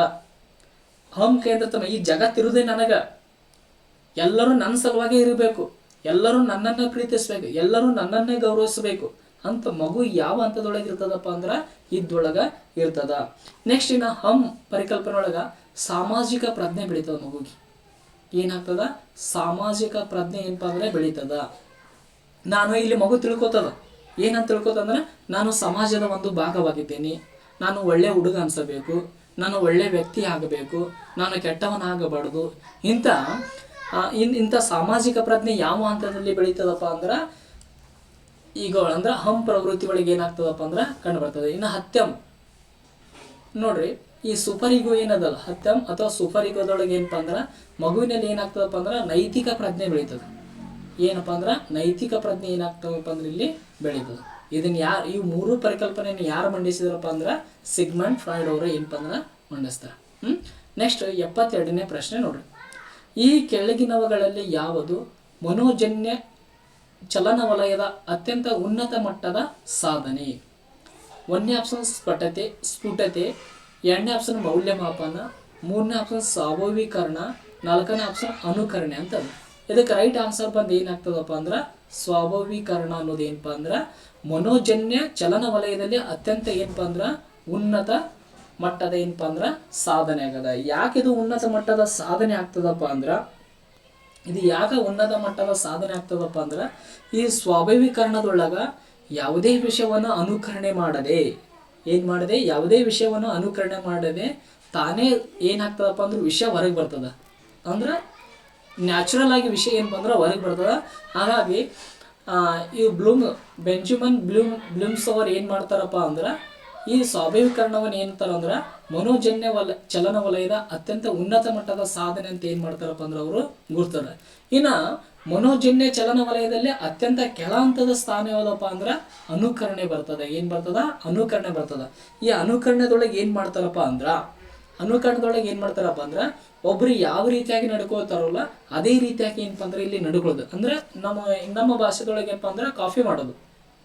ಅಂದ್ರೆ ಒಬ್ರು ಯಾವ ರೀತಿಯಾಗಿ ಬರ್ತದೆ ಅದನ್ನೇ ಸೇಮ್ ನೋಡ್ಕೊಂಡು ಏನು ಮಾಡೋದಪ್ಪ ಅಂದ್ರೆ ಬರೆಯೋದು. ಆದ್ರೆ ಸ್ವಾಭಾವೀಕರಣ ಆಗಲ್ಲ. ತನ್ನದೇ ಆದ ಇಲ್ಲಿ ವಿಚಾರ ಶೈಲಿಗಳನ್ನ ಆಲೋಚನೆಗಳನ್ನ ಏನು ಮಾಡೋದಪ್ಪ ಅಂದ್ರೆ ಉತ್ಪಾದನೆ ಮಾಡುವಂಥ ಅಂತ ಎಲ್ಲಿ ನಡೀತದಪ್ಪ ಅಂದ್ರೆ ಸ್ವಾಭಾವೀಕರಣದೊಳಗೆ ನಡೀತದೆ. ನೆಕ್ಸ್ಟ್ 73ನೇ ಪ್ರಶ್ನೆ ನೋಡ್ರಿ, ಈ ಕೆಳಗಿನ ಯಾವ ಒಂದು ಜೊತೆಯ ಅಂಶಗಳನ್ನು ಒಂದೇ ನಾಣ್ಯದ 2 ಮುಖಗಳೆಂದು ಪರಿಗಣಿಸಲಾಗಿದೆ? ಆಪ್ಷನ್ಸ್ಗಳು ನೋಡ್ರಿ. 1ನೇ ಆಪ್ಷನ್ ಆಸಕ್ತಿ ಮತ್ತು ಅವಧಾನ, 2ನೇ ಆಪ್ಷನ್ ಆಸಕ್ತಿ ಮತ್ತು ಪರಿಪಕ್ವತೆ, 3ನೇ ಆಪ್ಷನ್ ಪರಿಪಕ್ವತೆ ಮತ್ತು ಪ್ರೇರಣೆ, 4ನೇ ಆಪ್ಷನ್ ಮನೋಭಾವ ಮತ್ತು ಪರಿಪಕ್ವತೆ ಅಂತ ಕೊಟ್ಟಿದ್ದಾನೆ. ಇದಕ್ಕೆ ರೈಟ್ ಆನ್ಸರ್ ಬಂದು ಏನಾಗ್ತದಪ್ಪ ಅಂದ್ರೆ 1ನೇ ಆಪ್ಷನ್ ರೈಟ್ ಆನ್ಸರ್ ಆಗ್ತದ. ಇಲ್ಲಿ ಆಸಕ್ತಿ ಮತ್ತು ಅವಧಾನ ಅನ್ನೋ ಏನದವಲ್ಲ ಅವು ಏನಪ್ಪ ಅಂದ್ರೆ ಒಂದೇ ನಾಣ್ಯದ 2 ಮುಖಗಳು. ಒಂದಿದ್ದು ಒಂದಿರಲಿಲ್ಲ ಅಂದ್ರೆ ಏನಪ್ಪ ಅಂದ್ರೆ ಯಾವುದೇ ಕಾರಣಕ್ಕೆ ಏನಾಗಂಗಿಲ್ಲಪ್ಪ ಅಂದ್ರೆ ನಡೆಯುವುದಿಲ್ಲ. ಯಾಕೆ ನಡೆಯೋದಿಲ್ಲ ಅಂದ್ರೆ ಯಾವುದಾದ್ರೂ ಒಂದು ವಿಷಯದ ಮೇಲೆ ನಾವು ಅವಧಾನವನ್ನು ಕೇಂದ್ರೀಕರಿಸಬೇಕಾದರೆ ಅಲ್ಲಿ ಮೊದಲು ಏನಾಗಬೇಕಪ್ಪ ಅಂದ್ರೆ ಆಸಕ್ತಿ ಇರಬೇಕಾಗ್ತದೆ. ಯಾವುದಾದ್ರೂ ಒಂದು ವಿಷಯದ ಮೇಲೆ ನಾವು ಅವಧಾನವನ್ನು ಕೇಂದ್ರೀಕರಿಸಬೇಕಾಯ್ತಾ ಅಲ್ಲಿ ಮೊದಲು ನಮಗೆ ಏನಿರ್ಬೇಕಪ್ಪ ಅಂದ್ರೆ ಆಸಕ್ತಿ ಇರಬೇಕಾಗ್ತದೆ. ನಾವು ಯಾವ ವಿಷಯದ ಮೇಲೆ ಆಸಕ್ತಿ ಹೊಂದಿರ್ತವಲ್ಲ ಆ ವಿಷಯದ ಮೇಲೆ ಹೆಚ್ಚು ಅವಧಾನವನ್ನು ಏನು ಮಾಡ್ತೇವಪ್ಪ ಅಂದ್ರೆ ಕೇಂದ್ರೀಕರಿಸುತ್ತೀವಿ. ಹಾಗಾಗಿ ಇದು ಒಂದೇ ನಾಣ್ಯದ ಎರಡು ಮುಖಗಳಂತ ಏನಪ್ಪ ಅಂದ್ರೆ ಕರೀತಾರ. ಅವಧಾನ ಇದ್ರ ಆಸಕ್ತಿ ಇರಬೇಕು, ಆಸಕ್ತಿ ಇದ್ರೆ ಅವಧಾನ ಇರಬೇಕು. ಒಂದು ಆಸಕ್ತಿ ಇದ್ದ ಅವಧಾನ ಇಲ್ಲ ಅಂದ್ರೆ ಅಲ್ಲಿ ಕಲಿಕೆ ಉಂಟಾಗಲ್ಲ, ಇಲ್ಲ ಅವಧಾನದ ಆಸಕ್ತಿ ಇಲ್ಲ ಅಂದ್ರೆ ನಡೆಯೋದಿಲ್ಲ. ಆಸಕ್ತಿನ ಇರಬೇಕು, ಅವಧಾನ ಇರಬೇಕು. ಅದ್ರ ಸಲುವಾಗಿ ಇವ್ರು ಏನಪ್ಪ ಅಂದ್ರೆ ಒಂದೇ ನಾಣ್ಯದ ಎರಡು ಮುಖಗಳಂತ ಏನಪ್ಪ ಅಂದ್ರೆ ಇವನ್ನ ಕರೀತಾರ.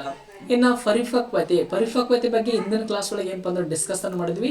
ಮಗುವನ್ನು ಕಲಿಕೆಗೆ ಸಿದ್ಧಗೊಳಿಸೋದು ಅಂದ್ರೆ ಮಗುವಿನಲ್ಲಿ ಅಂತರ್ಗತವಾಗಿರುವ ಸಾಮರ್ಥ್ಯಗಳೇನದಲ್ಲ ಸ್ವಾಭಾವಿಕವಾಗಿ ಹೊರಬರುವುದು ಏನಾಗಿರ್ತಪ್ಪ ಅಂದ್ರೆ ಪರಿಪಕ್ವತೆ. ಈ ಪರಿಪಕ್ವತೆ ಏನು ಮಾಡ್ತದಪ್ಪ ಅಂದ್ರೆ ಮಗುವನ್ನು ಏನು ಮಾಡ್ತದಪ್ಪ ಅಂದ್ರೆ ಕಲಿಕೆಗೆ ಸಿದ್ಧಗೊಳಿಸುವಂತ ಕಾರ್ಯ ಮಾಡ್ತದೆ. ಇನ್ನು ಪ್ರೇರಣೆಗೆ ಏನಪ್ಪ ಅಂದ್ರೆ ಮೋಟಿವೇಶನ್ ಅಂತಾರೆ. ಮೋಟಿವೇಶನ್ ಅಂದ್ರೆ ಗೊತ್ತಾಗ್ಬಿಡ್ತದೆ ನಿಮಗೆ. ಅದಕ್ಕೆ ಇನ್ನೊಂದು ಪದ ಏನಪ್ಪ ಅಂದ್ರೆ ಅಭಿಪ್ರೇರಣೆ ಅಂತ ಕರೀತಾರೆ. ಏನಂತ ಕರೀತಾರೆ? ಅಭಿಪ್ರೇರಣೆ ಅಂತ ಕರೀತಾರ. ಈ ಪ್ರೇರಣೆ ಅಂದ್ರೆ ಮಗು ಅಂದ್ರೆ ಪ್ರೇರಣೆ ಅಥವಾ ಅಭಿಪ್ರೇರಣೆ ಅಥವಾ ಮೋಟಿವೇಶನ್ ಅಂದ್ರೆ ಒಬ್ಬ ಜಡತ್ವ ವ್ಯಕ್ತಿಯನ್ನು ಒಂದು ಕಾರ್ಯದಲ್ಲಿ ತೊಡಗಿಸುವಂತೆ ಏನು ಮಾಡೋದಪ್ಪ ಅಂದ್ರೆ ಪ್ರೇರೇಪಣೆಗೊಳಿಸೋದು. ಏನು ಮಾಡೋದು? ಪ್ರೇರೇಪಣೆಗೊಳಿಸೋದೇ ಏನಾಗ್ಯದಪ್ಪ ಅಂದ್ರೆ ಪ್ರೇರಣೆ. ಪ್ರೇರಣೆ ಒಳಗೆ ಮತ್ತೆ ಏನಪ್ಪ ಅಂದ್ರೆ ಎರಡು ವಿಧಗಳು ಬರ್ತಾವೆ. ಒಂದು ಆಂತರಿಕ ಅಭಿಪ್ರೇರಣೆ ಅಥವಾ ಆಂತರಿಕ ಪ್ರೇರಣೆ, ಇನ್ನೊಂದು ಬಾಹ್ಯ ಅಭಿಪ್ರೇರಣೆ ಅಂತ ಬರ್ತದೆ. ಮುಂದಿನ ಕ್ಲಾಸ್ ಒಳಗೆ ಏನಪ್ಪ ಅಂದ್ರೆ ಡಿಸ್ಕಷನ್ ಮಾಡೋಣ. ಇನ್ನು ಮನೋಭಾವ, ಇದು ಇಂಪಾರ್ಟೆಂಟ್. ಈ ಮನೋಭಾವದ ಮೇಲೆ ನಮಗೆ ಆಲ್ರೆಡಿ ಏನಪ್ಪ ಅಂದ್ರೆ ಪ್ರಶ್ನೆಗಳು ಬಂದಿದ್ದಾವ ನೋಡ್ರಿ. ಈ ಮನೋಭಾವ ಅಂದ್ರೆ ಒಬ್ಬ ವ್ಯಕ್ತಿ ಒಂದು ವಿಷಯದ ಬಗ್ಗೆ ಹೊಂದಿರುವ ನಿರ್ದಿಷ್ಟವಾದ ಮನೋಭಾವ. ಇದನ್ನೇ ನಾವು ಏನಂತಂದ್ರೆ ಮನೋಧೋರಣೆ ಅಂತೇಳಿ ಏನಪ್ಪ ಅಂದ್ರೆ ಕರಿತೀವಿ. ಈ ಮನೋಧೋರಣೆ ಯಾವುದರಿಂದ ನಿರ್ಧಾರವಾಗ್ತದಪ್ಪ ಅಂದ್ರೆ ಆ ವ್ಯಕ್ತಿಯ ಪರಿಸರದಿಂದ ಬಹಳಷ್ಟು ಏನಾಗ್ತದಪ್ಪ ಅಂದ್ರೆ ನಿರ್ಧಾರವಾಗ್ತದ. ಈಗ ನೋಡ್ರಿ, ಈಗ ಫಾರ್ ಎಕ್ಸಾಂಪಲ್ ಒಂದು ಫ್ಯಾಮಿಲಿದು ಉದಾಹರಣೆಯನ್ನು ಕೊಡ್ತೀನಿ. ಇಲ್ಲಿ ನೋಡ್ರಿ, ಒಂದು ಫ್ಯಾಮಿಲಿ ಒಳಗ ತಂದೆ ಮತ್ತು ತಾಯಿ ವಕೀಲರಾಗಿದ್ದರೆ ಅವರ ಮಗು ಸಹ ಏನಪ್ಪಾ ಅಂದ್ರೆ ವಕೀಲರಾಗಬೇಕೆಂದು ಬಯಸುತ್ತಾರೆ. ಅವ್ರು ಏನಂದ್ರೆ ವಕೀಲರಾಗಬೇಕಂತ ಬಯಸ್ತಾರೆ. ಇದು ಏನಪ್ಪಾ ಅಂದ್ರೆ ಮನೋಭಾವ ಅಥವಾ ಮನೋಧೋರಣೆ. ಈಗ ಒಂದು ಫ್ಯಾಮಿಲಿ ಒಳಗ ಇಬ್ರು ಗಂಡ ಹೆಂಡತಿ ಡಾಕ್ಟರ್ ಆಗಿದ್ದಾರೆ ಅಂದ್ರೆ ಅವ್ರ ಮಗುನಿಗೆ ಏನಾಗಬೇಕಂತ ಬಯಸ್ತಾರ? ಅವರು ಡಾಕ್ಟರ್ ಆಗಬೇಕಂತ ಬಯಸ್ತಾರ. ಅಥವಾ ಒಬ್ಬ ತಂದೆ ಕ್ರಿಕೆಟ್ನಲ್ಲಿ ತುಂಬ ಆಸಕ್ತಿ ಹೊಂದಿದ್ರ ಆತನ ಮಗಳು ಅಥವಾ ಮಗನೂ ಸಹ ಏನ್ ಮಾಡ್ಬೇಕಪ್ಪ ಅಂದ್ರೆ ಕ್ರಿಕೆಟ್ನಲ್ಲೇ ಆಡಬೇಕು ಅನ್ನೋದು. ಇಂಥ ಮನೋಭಾವ ಅಥವಾ ಇಂಥ ಮನೋಧೋರಣೆಗಳು ಏನಪ್ಪ ಅಂದ್ರೆ ಕಂಡು ಬರ್ತವೆ. ಇದನ್ನೇ ನಾವು ಏನಂತೀವಪ್ಪ ಅಂದ್ರೆ ಮನೋಧೋರಣೆ ಅಂತ ಕರಿತೀವಿ. ನೆಕ್ಸ್ಟ್ ಇನ್ನು 74ನೇ ಪ್ರಶ್ನೆ ನೋಡ್ರಿ. ಕೆಳಗಿನ ಯಾವುದನ್ನು ಸಂಶೋಧಕನ ಕಣ್ಣು ಎಂದು ಕರೆಯುತ್ತಾರೆ? 1ನೇ ಆಪ್ಷನ್ ಸಂಭವನೀಯ ಕಾರಣಗಳನ್ನು ವಿಶ್ಲೇಷಣೆ, 2ನೇ ಆಪ್ಷನ್ ನಿರ್ದಿಷ್ಟಗೊಳಿಸಿದ ಸಮಸ್ಯೆ, 3ನೇ ಆಪ್ಷನ್ ಕಾರ್ಯಯೋಜನೆ, 4ನೇ ಆಪ್ಷನ್ ಕ್ರಿಯಾ ಪ್ರಾಕಲ್ಪನೆ. ಇದಕ್ಕೆ ರೈಟ್ ಆನ್ಸರ್ ಬಂದು ಏನಾಗ್ತದಪ್ಪ ಅಂದ್ರೆ ಕ್ರಿಯಾ ಪ್ರಾಕಲ್ಪನೆ ಅನ್ನೋದು ಏನಪ್ಪ ಅಂದ್ರೆ ಇದು ಒಂದು ಯಾವುದಾದ್ರೂ ಸಂಶೋಧನೆ ತೊಡಗಿಕೊಂಡಾಗ ಅದು ಸಂಶೋಧಕನ ಕಣ್ಣ ಏನಪ್ಪ ಅಂದ್ರೆ ಹಾಕ್ತದ. ಯಾಕೆ ಇದು ಸಂಶೋಧಕನ ಕಣ್ಣ ಆಗ್ತದ ಅಂದ್ರೆ ಆ ಸಮಸ್ಯೆಗೆ ಪರಿಹಾರವನ್ನು ಕಂಡು ಹಿಡಿಯಬೇಕಾಗಿತ್ತಂದ್ರೆ ನಾವು ಪ್ರಾಕಲ್ಪನೆಗಳನ್ನು ಅಥವಾ ಊಹೆಯನ್ನು ಮಾಡಬೇಕಾಗ್ತದ. ಅದ್ರ ಸಲುವಾಗಿ ಇದನ್ನ ಏನಪ್ಪ ಅಂದ್ರೆ ಸಂಶೋಧಕನ ಕಣ್ಣು ಅಂತ ಕರೀತಾರ. ನೆಕ್ಸ್ಟ್ ಇನ್ನು 75ನೇ ಪ್ರಶ್ನೆ ನೋಡ್ರಿ. ಈ ಹಂತದ ಜ್ಞಾನಾತ್ಮಕ ಬೆಳವಣಿಗೆಯಲ್ಲಿ ತಾರ್ಕಿಕ ಚಿಂತನೆ ಸಂಪೂರ್ಣವಾಗಿ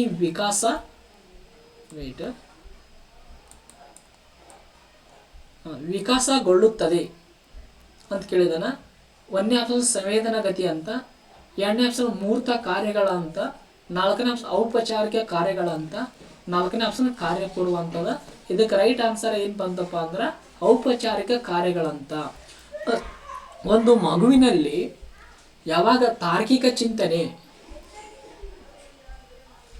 ಅಮೂರ್ತ ಸ್ವರೂಪದ ಅಂಶಗಳೇನಿರ್ತಲ್ಲ ಮೂರ್ತ ಸ್ವರೂಪಗಳನ್ನಾಗಿ ಮಾಡಿಕೊಳ್ಳುವ ಲಕ್ಷಣಗಳು ಯಾವ ಹಂತದಲ್ಲಿ ಕಂಡು ಬರ್ತಾವಂದ್ರೆ ಔಪಚಾರಿಕ ಕಾರ್ಯಗಳಂತದೊಳಗೆ ಕಂಡು ಬರ್ತವೆ. ಒಟ್ಟಾರೆಯಾಗಿ ಜೀನ್ ಪಿಯಾಜೆ ಅವರ ಜ್ಞಾನಾತ್ಮಕ ವಿಕಾಸ ಸಿದ್ಧಾಂತದೊಳಗೆ 4 ಹಂತಗಳು ಬರ್ತವೆ. ಇಂಪಾರ್ಟೆಂಟ್ ಇದು ಭಾಳಷ್ಟು ಇಂಪಾರ್ಟೆಂಟ್. ಪ್ರತಿ ಸಲ ಟಿಗೆ ಏನು ಮಾಡ್ತಾರಪ್ಪ ಅಂದರೆ ಇದು ಜೀನ್ ಪಿಯಾಜೆ ಅವರ ಜ್ಞಾನಾತ್ಮಕ ವಿಕಾಸದ ಮೇಲೆ ಪ್ರತಿ ಸಲ ಪ್ರಶ್ನೆ ಬರ್ತವೆ. ನೀವು ಇವತ್ತು ನೀವು ಸ್ಟಡಿ ಮಾಡ್ತಿದ್ರೆ ಸೈಕಾಲಜಿ ಅಂದ್ರೆ ಮೊದಲು ಈ ಸಿದ್ಧಾಂತ ಓದ್ಕೊಂಡ್ಬಿಡ್ರಿ. ಈ ಸಿದ್ಧಾಂತನ ಓದ್ರಿ, ಫಿಕ್ಸ್ ಒಂದು ಮಾರ್ಕ್ಸ್ ನಿಮಗೆ ಏನಾಗ್ತದಪ್ಪ ಅಂದ್ರೆ ಟಿ ಟಿ ಕಂಪಲ್ಸರಿ ಬರ್ತದೆ. ಪ್ರತಿ ಸಲ ಕೇಳ್ತಾನೆ ರೀ, ಅಷ್ಟೊಂದು ಇಂಪಾರ್ಟೆಂಟ್ ಆದಂಥ ಸಿದ್ಧಾಂತ ಇದೆ ಟಿ ಟಿಗೆ. ನೋಡಿರಿ, ಜೀನ್ ಪಿಯೋಜ್ ಅವರು ಮಂಡಿಸಿದ ಜ್ಞಾನಾತ್ಮಕ ವಿಕಾಸದಲ್ಲಿ ಎಷ್ಟು ಸಿದ್ಧಾಂತಗಳು ಅಂದರೆ ಎಷ್ಟು ಹಂತಗಳು ಬರ್ತಾವೆ ಅಂದ್ರೆ 4 ಹಂತಗಳು ಬರ್ತಾವೆ. ಎಷ್ಟು ಹಂತಗಳು ಬರ್ತಾವೆ? 4 ಹಂತಗಳು ಬರ್ತಾವೆ. ಒಂದನೇ ಹಂತ ಏನಪ್ಪ ಅಂದ್ರೆ ಸಂವೇದನಾ ಗತಿ ಅಂತ ಬರ್ತದೆ. ಎರಡನೇದು ಮೂರ್ತ ಕಾರ್ಯಗಳಂತ ಬರ್ತದೆ. ನೆಕ್ಸ್ಟ್ ಔಪಚಾರಿಕ ಅಂತ. ಮೂರನೇದು ಏನಪ್ಪ ಅಂದ್ರೆ ಕಾರ್ಯಪೂರ್ವ ಅಂತ ಬರ್ತದೆ. ಸಾರಿ, ಇಲ್ಲಿ ಹಾಕ್ತೀನಿ ನೋಡ್ರಿ. ಸಂವೇದನಾ ಗತಿ ಅಂತ ಒಂದನೇದು ಬರ್ತದೆ. ಇನ್ನು ಮೂರ್ತ ಕಾರ್ಯಗಳಂತ ಏನಪ್ಪ, ಸಾರಿ, ಎರಡನೇದು ಏನಪ್ಪ ಅಂದ್ರೆ ಮೂರ್ತ ಕಾರ್ಯಗಳಂತ ಬರ್ತದೆ. ಮೂರನೇದು ಏನಪ್ಪ ಅಂದ್ರೆ, ಸಾರಿ, ಇಲ್ಲಿ ಫೋರ್ತ್ ಏನಪ್ಪ ಅಂದ್ರೆ ಹಂತಗಳಿಂದ ಮುಂದಾದ ಇದೇ ಹೇಳ್ತೀನಿ ನೋಡ್ರಿ. ಇದು ಜೀನ್ ಪಿಯೋಜ್ ಅವರು ಮಂಡಿಸಿದ ಜ್ಞಾನದ ವಿಕಾಸದ ಬಹಳಷ್ಟು ಇಂಪಾರ್ಟೆಂಟ್ ಆದಂಥ ಸಿದ್ಧಾಂತಗಳು. ಈ ಸಿದ್ಧಾಂತಗಳು ಒಟ್ಟಾರೆ ಏನಪ್ಪ ಅಂದ್ರೆ 4 ಹಂತಗಳು ಬರ್ತವೆ. ಎಷ್ಟು ಹಂತಗಳು ಬರ್ತವೆ? 4 ಹಂತಗಳು ಏನಪ್ಪ ಅಂದ್ರೆ ಬರ್ತವೆ.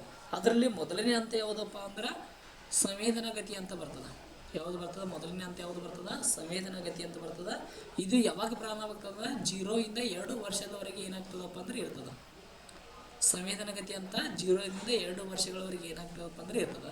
ಇನ್ನು ಎರಡನೇ ಹಂತ ಯಾವುದು ಬರ್ತದಪ್ಪ ಅಂದ್ರೆ ಕಾರ್ಯಪೂರ್ವ ಅಂತ ಬರ್ತದೆ. ಎರಡನೇ ಹಂತ ಯಾವುದು ಬರ್ತದೆ? ಕಾರ್ಯಪೂರ್ವ ಅಂತ ಬರ್ತದೆ. ಇದು ಎಲ್ಲಿವರೆಗೆ ಇರ್ತದಪ್ಪ ಅಂದ್ರೆ 2 ವರ್ಷದಿಂದ 7 ವರ್ಷಗಳವರೆಗೆ ಇರ್ತದೆ. ಎಷ್ಟು ವರ್ಷದಿಂದ? 2 ವರ್ಷದಿಂದ 7 ವರ್ಷಗಳಿಗೆ ಏನಪ್ಪ ಅಂದ್ರೆ ಅದು ಇರ್ತದೆ. ಇನ್ನು ಮೂರನೇ ಹಂತ ಯಾವುದು ಬರ್ತದಪ್ಪ ಅಂದ್ರೆ ಮೂರ್ತ ಕಾರ್ಯಗಳ ಅಂತ ಬರ್ತದೆ. ಇದು ಏನಪ್ಪ ಅಂದ್ರೆ 7 ರಿಂದ 11 ವರ್ಷಗಳವರೆಗೆ ಏನಪ್ಪ ಅಂದ್ರೆ ಇರ್ತದೆ. ಮೂರ್ತ ಕಾರ್ಯಗಳಂತ ಅವಧಿ ಎಷ್ಟಂದ್ರೆ 7 ವರ್ಷದಿಂದ 11 ವರ್ಷಗಳವರೆಗೆ ಇರ್ತದೆ. ಇನ್ನು ಔಪಚಾರಿಕ ಅಂತ ಏನಾಗ್ತದಪ್ಪ ಅಂದ್ರೆ 12 ವರ್ಷದಿಂದ ಪ್ರಾರಂಭ ಆಗ್ತದೆ. ಎಷ್ಟು ವರ್ಷದಿಂದ? 12 ವರ್ಷದಿಂದ ಪ್ರಾರಂಭವಾಗಿ ಇದು ಏನಪ್ಪ ಅಂದ್ರೆ ಮುಂದುವರಿಯುತ್ತಿರುವಂಥ ಹಂತಾಗಿದೆ. ಈ ಔಪಚಾರಿಕ ಹಂತದೊಳಗೆ ಮಗು ಏನು ಮಾಡ್ತದಪ್ಪ ಅಂದ್ರೆ ಅಮೂರ್ತ ಸ್ವರೂಪದ ವಸ್ತುಗಳನ್ನು ತಾನು ಕಲ್ಪನೆ ಮಾಡೋದ್ರ ಮೂಲಕ ಮೂರ್ತ ಸ್ವರೂಪಕ್ಕೆ ತರ್ತದ. ಈ ಔಪಚಾರಿಕ ಹಂತದೊಳಗೆ ಏನಪ್ಪ ಅಂದ್ರೆ ತಾರ್ಕಿಕ ಚಿಂತನೆಗಳು ಏನಾಗ್ತಾವಪ್ಪ ಅಂದ್ರೆ ಹೆಚ್ಚಾಗಿರ್ತದೆ. ಅದಕ್ಕಾಗಿ ಸಂಪೂರ್ಣವಾಗಿ ತಾರ್ಕಿಕ ಚಿಂತನೆಗಳು ಸಂಪೂರ್ಣವಾಗಿ ವಿಕಾಸಗೊಳ್ಳುವ ಹಂತ ಯಾವುದಪ್ಪ ಅಂದ್ರೆ ಔಪಚಾರಿಕ ಕಾರ್ಯಗಳಂತ ಬರ್ತದೆ. ಯಾವುದು ಬರ್ತದೆ? ಔಪಚಾರಿಕ ಕಾರ್ಯಗಳಂತ ಬರ್ತದೆ. ನೆಕ್ಸ್ಟ್ ನೋಡ್ರಿ, ಇನ್ನು 76ನೇ ಪ್ರಶ್ನೆ ನೋಡ್ರಿ. ನೆಕ್ಸ್ಟ್ ಜೀನ್ ಪಿಯೋಜ್ ಅವರ ಜ್ಞಾನಾತ್ಮಕ ವಿಕಾಸ ಸಿದ್ಧಾಂತ ಏನಪ್ಪ ಅಂದ್ರೆ ಒಂದು ಕ್ಲಾಸ್ ಪ್ರತ್ಯೇಕವಾಗಿ ಏನಪ್ಪ ಅಂದ್ರೆ ಅದಕ್ಕೆ ಮಾಡೋಣ. ಯಾಕಂದ್ರೆ ಭಾಳಷ್ಟು ಇಂಪಾರ್ಟೆಂಟ್, ಎಕ್ಸಾಮ್ ದೃಷ್ಟಿಯಿಂದ ಏನಪ್ಪ ಅಂದ್ರೆ ಭಾಳಷ್ಟು ಇಂಪಾರ್ಟೆಂಟು. ಒಂದೇ ಒಂದು ಸಣ್ಣ ಅಂಶಗಳನ್ನು ಬಿಡಲಾರಂಗೆ ಏನಪ್ಪ ಅಂದ್ರೆ ನಾವು ಅದನ್ನು ಸ್ಟಡಿಯನ್ನು ಮಾಡೋಣ. ನೋಡ್ರಿ 76ನೇ ಪ್ರಶ್ನೆ. ಮಕ್ಕಳು ಚಲನಚಿತ್ರದಲ್ಲಿ ಪ್ರದರ್ಶಿತವಾಗುವ ಹಿಂಸಾತ್ಮಕ ವರ್ತನೆಯನ್ನು ನೋಡಿ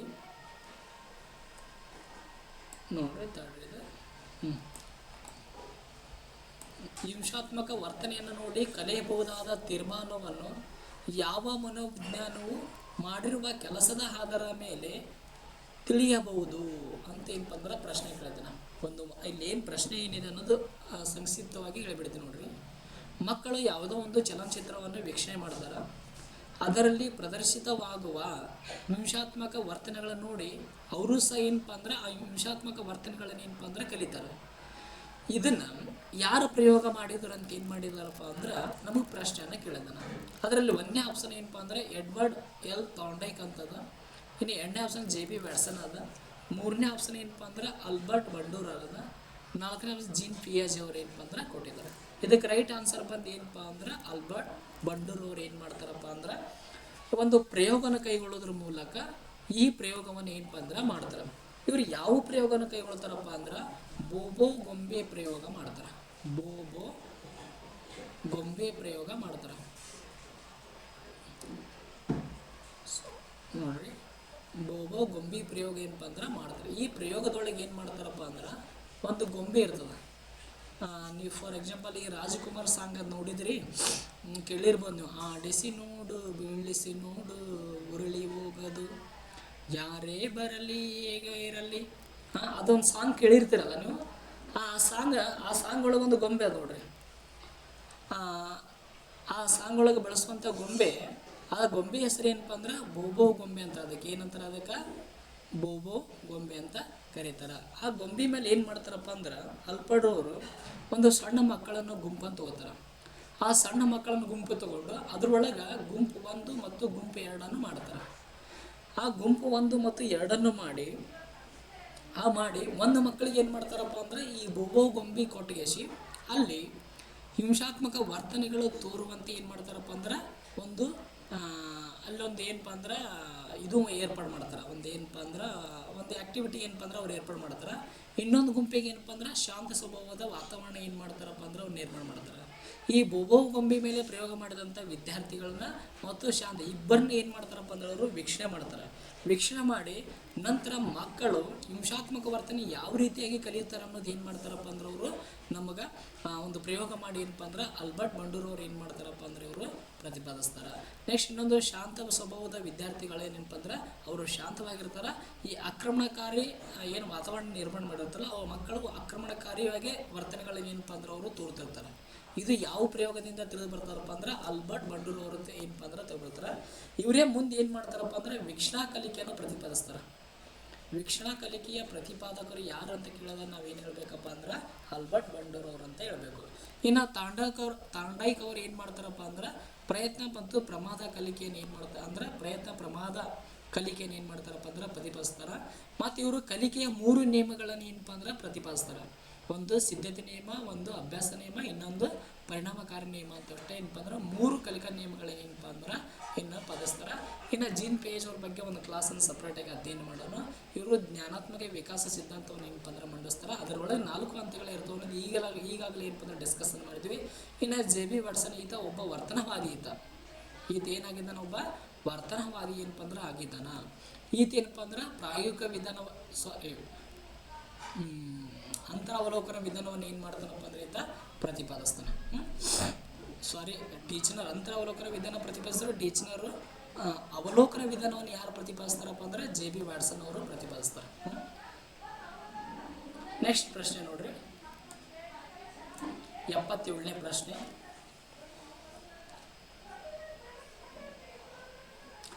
ಲಿಂಗ ತಾರತಮ್ಯದ ಬೆಳವಣಿಗೆಯ ಪ್ರಮುಖ ಮೂಲ. 1ನೇ ಆಪ್ಷನ್ ಸಮುದಾಯ, 2ನೇ ಆಪ್ಷನ್ ಸಮೂಹ ಮಾಧ್ಯಮ, 3ನೇ ಆಪ್ಷನ್ ಶಾಲೆ, 4ನೇ ಆಪ್ಷನ್ ಕುಟುಂಬ. ಇದಕ್ಕೆ ರೈಟ್ ಆನ್ಸರ್ ಬಂದು ಏನಾಗ್ತದಪ್ಪ ಅಂದ್ರೆ ಕುಟುಂಬ ಆಗ್ತದೆ. ಅಂದ್ರೆ ಒಂದು ಮಗುವಿಗೆ ಲಿಂಗ ತಾರತಮ್ಯದ ಬೆಳವಣಿಗೆ ಎಲ್ಲಿಂದ ಪ್ರಾರಂಭ ಆಗ್ತದಪ್ಪ ಅಂದ್ರೆ ಕುಟುಂಬದಿಂದ ಪ್ರಾರಂಭ ಆಗ್ತದೆ. ಯಾಕ್ರಿ ಕುಟುಂಬದಿಂದ ಪ್ರಾರಂಭವಾಗ್ತದೆ ಅಂದ್ರೆ ನೋಡ್ರಿ, ಈಗ ಪೇರೆಂಟ್ಸ್ ಏನಾಗಿರ್ತಾರಪ್ಪ ಅಂದ್ರೆ ಜಾತ್ರೆಗೆ ಹೋಗಿರ್ತಾರೆ ಅಂತ ತಿಳ್ಕೊರಿ. ಯಾವುದೋ ಒಂದು ಏನಪ್ಪ ಅಂದ್ರೆ ಜಾತ್ರೆಗೆ ಹೋಗಿರ್ತಾರೆ. ಜಾತ್ರೆಗೆ ಹೋದಂಥ ಸಂದರ್ಭದೊಳಗೆ ಏನು ಮಾಡ್ತಾರಪ್ಪ ಅಂದ್ರೆ ಗಂಡು ಹುಡುಗರಿಗೆ ಅಥವಾ ಬಾಯ್ಸಿಗೆ ಏನು ಮಾಡ್ತಾರಪ್ಪ ಅಂದ್ರೆ ಕ್ರಿಕೆಟ್ ಆಟದ ಬ್ಯಾಟು, ಬಾಲು, ಚೆಂಡು ಇಂಥವೆಲ್ಲ ಏನು ಮಾಡ್ತಾರಪ್ಪ ಅಂದ್ರೆ ಆಟಿಕೆ ಸಾಮಾನನ್ನು ಕೊಡಿಸ್ತಾರೆ. ಅದೇ ಹೆಣ್ಣು ಮಗುವಿತ್ತಂದ್ರೆ ಅದಕ್ಕೆ ಏನು ಮಾಡ್ತಾರಪ್ಪ ಅಂದ್ರೆ ಗೊಂಬೆ ಕೊಡಿಸ್ತಾರೆ. ಈ ರೀತಿ ಏನಾಗ್ತದಂದ್ರೆ ಕುಟುಂಬದಲ್ಲಿಂದನೇ ಏನಾಗ್ತದಪ್ಪ ಅಂದ್ರೆ ಲಿಂಗ ತಾರತಮ್ಯದ ಮನೋಭಾವ ಏನಾಗ್ತದಪ್ಪ ಅಂದ್ರೆ ಮಕ್ಕಳಲ್ಲಿ ಬೆಳೆಯೋದಕ್ಕೆ ಪ್ರಾರಂಭ ಆಗ್ತದೆ. ಬಾಯ್ಸ್ ಉಡುಗೆ ತೊಡುಗೆಗಳ ಬೇರೆ, ಹೆಣ್ಣು ಮಕ್ಕಳ ಉಡುಗೆ ತೊಡುಗೆಗಳೇ ಬೇರೆ. ಈ ರೀತಿ ಈ ಲಿಂಗ ತಾರತಮ್ಯದ ಕಾನ್ಸೆಪ್ಟ್ ಎಲ್ಲಿಂದ ನಮಗೆ ಬೆಳೀತದಪ್ಪ ಅಂದ್ರೆ ನಮ್ಮ ಕುಟುಂಬದಲ್ಲಿಂದ ಏನಾಗ್ತದಪ್ಪ ಅಂದ್ರೆ ಸ್ಟಾರ್ಟ್ ಆಗ್ತದೆ. ಸಮುದಾಯಕ್ಕೆ ಬರ್ತದೆ, ನೆಕ್ಸ್ಟ್ ಶಾಲೆಗೆ ಬರ್ತದೆ, ನೆಕ್ಸ್ಟ್ ಏನಪ್ಪ ಅಂದ್ರೆ ಸಮೂಹ ಮಾಧ್ಯಮಗಳ ಮೂಲಕ ಏನಾಗ್ತದಪ್ಪ ಅಂದ್ರೆ ಅದು ಹೊರಗಿಡ್ತದೆ. ಮೊದಲು ಮೂಲ ಯಾವುದಪ್ಪ ಅಂದ್ರೆ ಕುಟುಂಬ ಬರ್ತದೆ.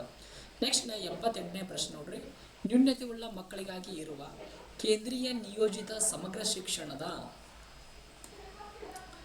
ಶಿಕ್ಷಣದ ಮೂಲಕ ಅವಕಾಶಗಳನ್ನು ಇಲ್ಲಿ ನೀಡುವ ಗುರಿ ಹೊಂದಿದೆ ಅಂತ ಕೇಳಿದ್ದಾನೆ. 1ನೇದ್ದು ಸಾಮಾನ್ಯ ಶಾಲೆಗಳು, 2ನೇ ಆಪ್ಷನ್ ವಿಶೇಷ ಶಾಲೆಗಳು, 3ನೇ ಆಪ್ಷನ್ ಮುಕ್ತ ಶಾಲೆಗಳು, 4ನೇ ಆಪ್ಷನ್ ಅಂಧ ಪರಿಹಾರ ಸಂಘ ಶಾಲೆಗಳಂತ ಕೊಟ್ಟಿದ್ದಾರೆ. ಇಲ್ಲೇನಪ್ಪ ಅಂದ್ರೆ ನ್ಯೂನತೆಯುಳ್ಳ ಮಕ್ಕಳಿಗಾಗಿ ಇರುವ ಕೇಂದ್ರೀಯ ನಿಯೋಜಿತ ಶಿಕ್ಷಣ ಸಂಸ್ಥೆಗಳ ಕೇಳಿದ್ದಾನೆ. ಅಂದ್ರೆ ಇಲ್ಲಿ ವಿಶೇಷ ಮಕ್ಕಳಿಗಾಗಿ ಏನು ಮಾಡ್ತಾರಪ್ಪ ಅಂದ್ರೆ ವಿಶೇಷ ಶಾಲೆಗಳನ್ನು ಸ್ಥಾಪನೆ ಮಾಡ್ತಿರುವಂಥ ಕಾಮನ್ ಥಿಂಗ್ಸ್ ಎಲ್ಲರಿಗೂ ಗೊತ್ತಿರುವಂಥ. ಅಂದರೆ ವಿಶೇಷ ಮಕ್ಕಳಂದ್ರೆ ಯಾವುವು? ಒಂದು ಪ್ರತಿಭಾವಂತ ಮಕ್ಕಳು ಇರ್ತಾರೆ. ಹೌದು, ವಿಶೇಷ ಮಕ್ಕಳಂದ್ರೆ ನಾವು ಏನು ತಿಳ್ಕೊತೀವಪ್ಪ ಅಂದ್ರೆ ಕೇವಲ ನ್ಯೂನತೆ ಉಳಿದ ಮಕ್ಕಳಂತ ಅಷ್ಟೇ ತಿಳ್ಕೊತೀವಿ. ಇಲ್ಲ ನೋಡ್ರಿ, ವಿಶೇಷ ಮಕ್ಕಳೊಳಗೆ ಪ್ರತಿಭಾವಂತ ಮಕ್ಕಳು ಬರ್ತಾರೆ. ಇವು ಪ್ರತಿಭಾವಂತ ಮಕ್ಕಳು ಭಾರಿ ವಿಶೇಷತೆ. ಇವ್ರ IQ ಪ್ರಮಾಣ ಎಷ್ಟಿರ್ತದಪ್ಪ ಅಂದ್ರೆ 140ಕ್ಕಿಂತ ಹೆಚ್ಚಿರ್ತಾರೆ. ಇವ್ರು ಯಾವಾಗಲೂ ಯಾವ ಥರ ಥಿಂಕ್ ಮಾಡ್ತಾರಪ್ಪ ಅಂದ್ರೆ ಐನ್ಸ್ಟೈನ್ ಥರ ಥಿಂಕ್ ಮಾಡ್ತಾರೆ. ಇವರು ಸಹ ಏನಪ್ಪ ಅಂದರೆ ವಿಶೇಷ ಮಕ್ಕಳು. ಇನ್ನು ಬುದ್ಧಿಮಾಂದ್ಯ ಮಕ್ಕಳು ಬರ್ತಾರೆ. ಇಂಥ ಎಲ್ಲ ಮಕ್ಕಳಿಗೆ ನಾವು ವಿಶೇಷವಾದ ತರಬೇತಿಯನ್ನು ಕೊಡಬೇಕಾದ್ರೆ ಏನು ಸ್ಥಾಪನೆ ಮಾಡಬೇಕಂದ್ರೆ ವಿಶೇಷ ಶಾಲೆಗಳನ್ನು ಸ್ಥಾಪನೆ ಮಾಡಬೇಕು. ಅದಕ್ಕಾಗಿ ಈ 72ನೇ ಪ್ರಶ್ನೆಗೆ ರೈಟ್ ಆನ್ಸರ್ ಯಾವುದಾಗ್ತದೆ ಅಂದ್ರೆ ವಿಶೇಷ ಶಾಲೆಗಳಾಗ್ತದಂದ್ರೆ ನ್ಯೂನತೆಯುಳ್ಳ ಮಕ್ಕಳಿಗಾಗಿರುವ ಕೇಂದ್ರೀಯ ನಿಯೋಜಿತ ಸಮಾನ ಶಿಕ್ಷಣ ಸಂಸ್ಥೆಗಳೇನದಲ್ಲ, ಅಲ್ಲಿ ಶಿಕ್ಷಣ ನೀಡುವಂಥ ಶಾಲೆಗಳೇನದಲ್ಲ ಅವುಗಳನ್ನ ನಾವು ಏನಪ್ಪ ಅಂದರೆ ವಿಶೇಷ ಶಾಲೆಗಳಂತ ಕರಿತೀವಿ. ಈಗ ಕಿವುಡು ಮಕ್ಕಳು ಇರ್ತಾರೆ, ಅವರಿಗಾಗಿ ಪ್ರತ್ಯೇಕವಾಗಿ ಏನಪ್ಪ ಅಂದ್ರೆ ಒಂದು ಶಾಲಾ ಕೊಠಡಿ ಶಾಲೆಯನ್ನು ಏರ್ಪಾಡು ಮಾಡಬೇಕು. ಇನ್ನು ಮೂಕ ಮಕ್ಕಳು ಇರ್ತಾರೆ, ಅವ್ರಿಗೂ ಸಹ ಏನಪ್ಪ ಅಂದ್ರೆ ನಾವು ವಿಶೇಷವಾದ ಶಾಲೆಗಳನ್ನು ಏನಪ್ಪ ಅಂದರೆ ಇರ್ತದೆ. ಇನ್ನು ಸಾಮಾನ್ಯ ಶಾಲೆಗಳು ಅಥವಾ ಸಮನ್ವಯ ಶಾಲೆಗಳು ಅಂತ ಬರ್ತಾವೆ. ಏನಪ್ಪ ಅಂದ್ರೆ ಸಾಮಾನ್ಯ ಶಾಲೆಗಳು ಮತ್ತು ಸಮನ್ವಯ ಶಾಲೆಗಳು, ಇಲ್ಲಿ ವಿಶೇಷ ಮಕ್ಕಳು ಮತ್ತು ಸಾಮಾನ್ಯ ಮಕ್ಕಳು ಇಬ್ಬರು ಕೂಡಿ ಏನಾದರೂ ಕಲಿತರಂದ್ರೆ ಅಂಥ ಶಾಲೆಗಳನ್ನು ನಾವು ಏನಂತ ಕರಿತೀವಪ್ಪ ಅಂದ್ರೆ ಸಾಮಾನ್ಯ ಶಾಲೆಗಳು ಅಥವಾ ಸಮನ್ವಯ ಶಾಲೆಗಳಂತ ಏನಪ್ಪ ಅಂದ್ರೆ ಇನ್ನು ಕರಿತೀವಿ. ಇನ್ನು ಮುಕ್ತ ಶಾಲೆಗಳಂದ್ರೆ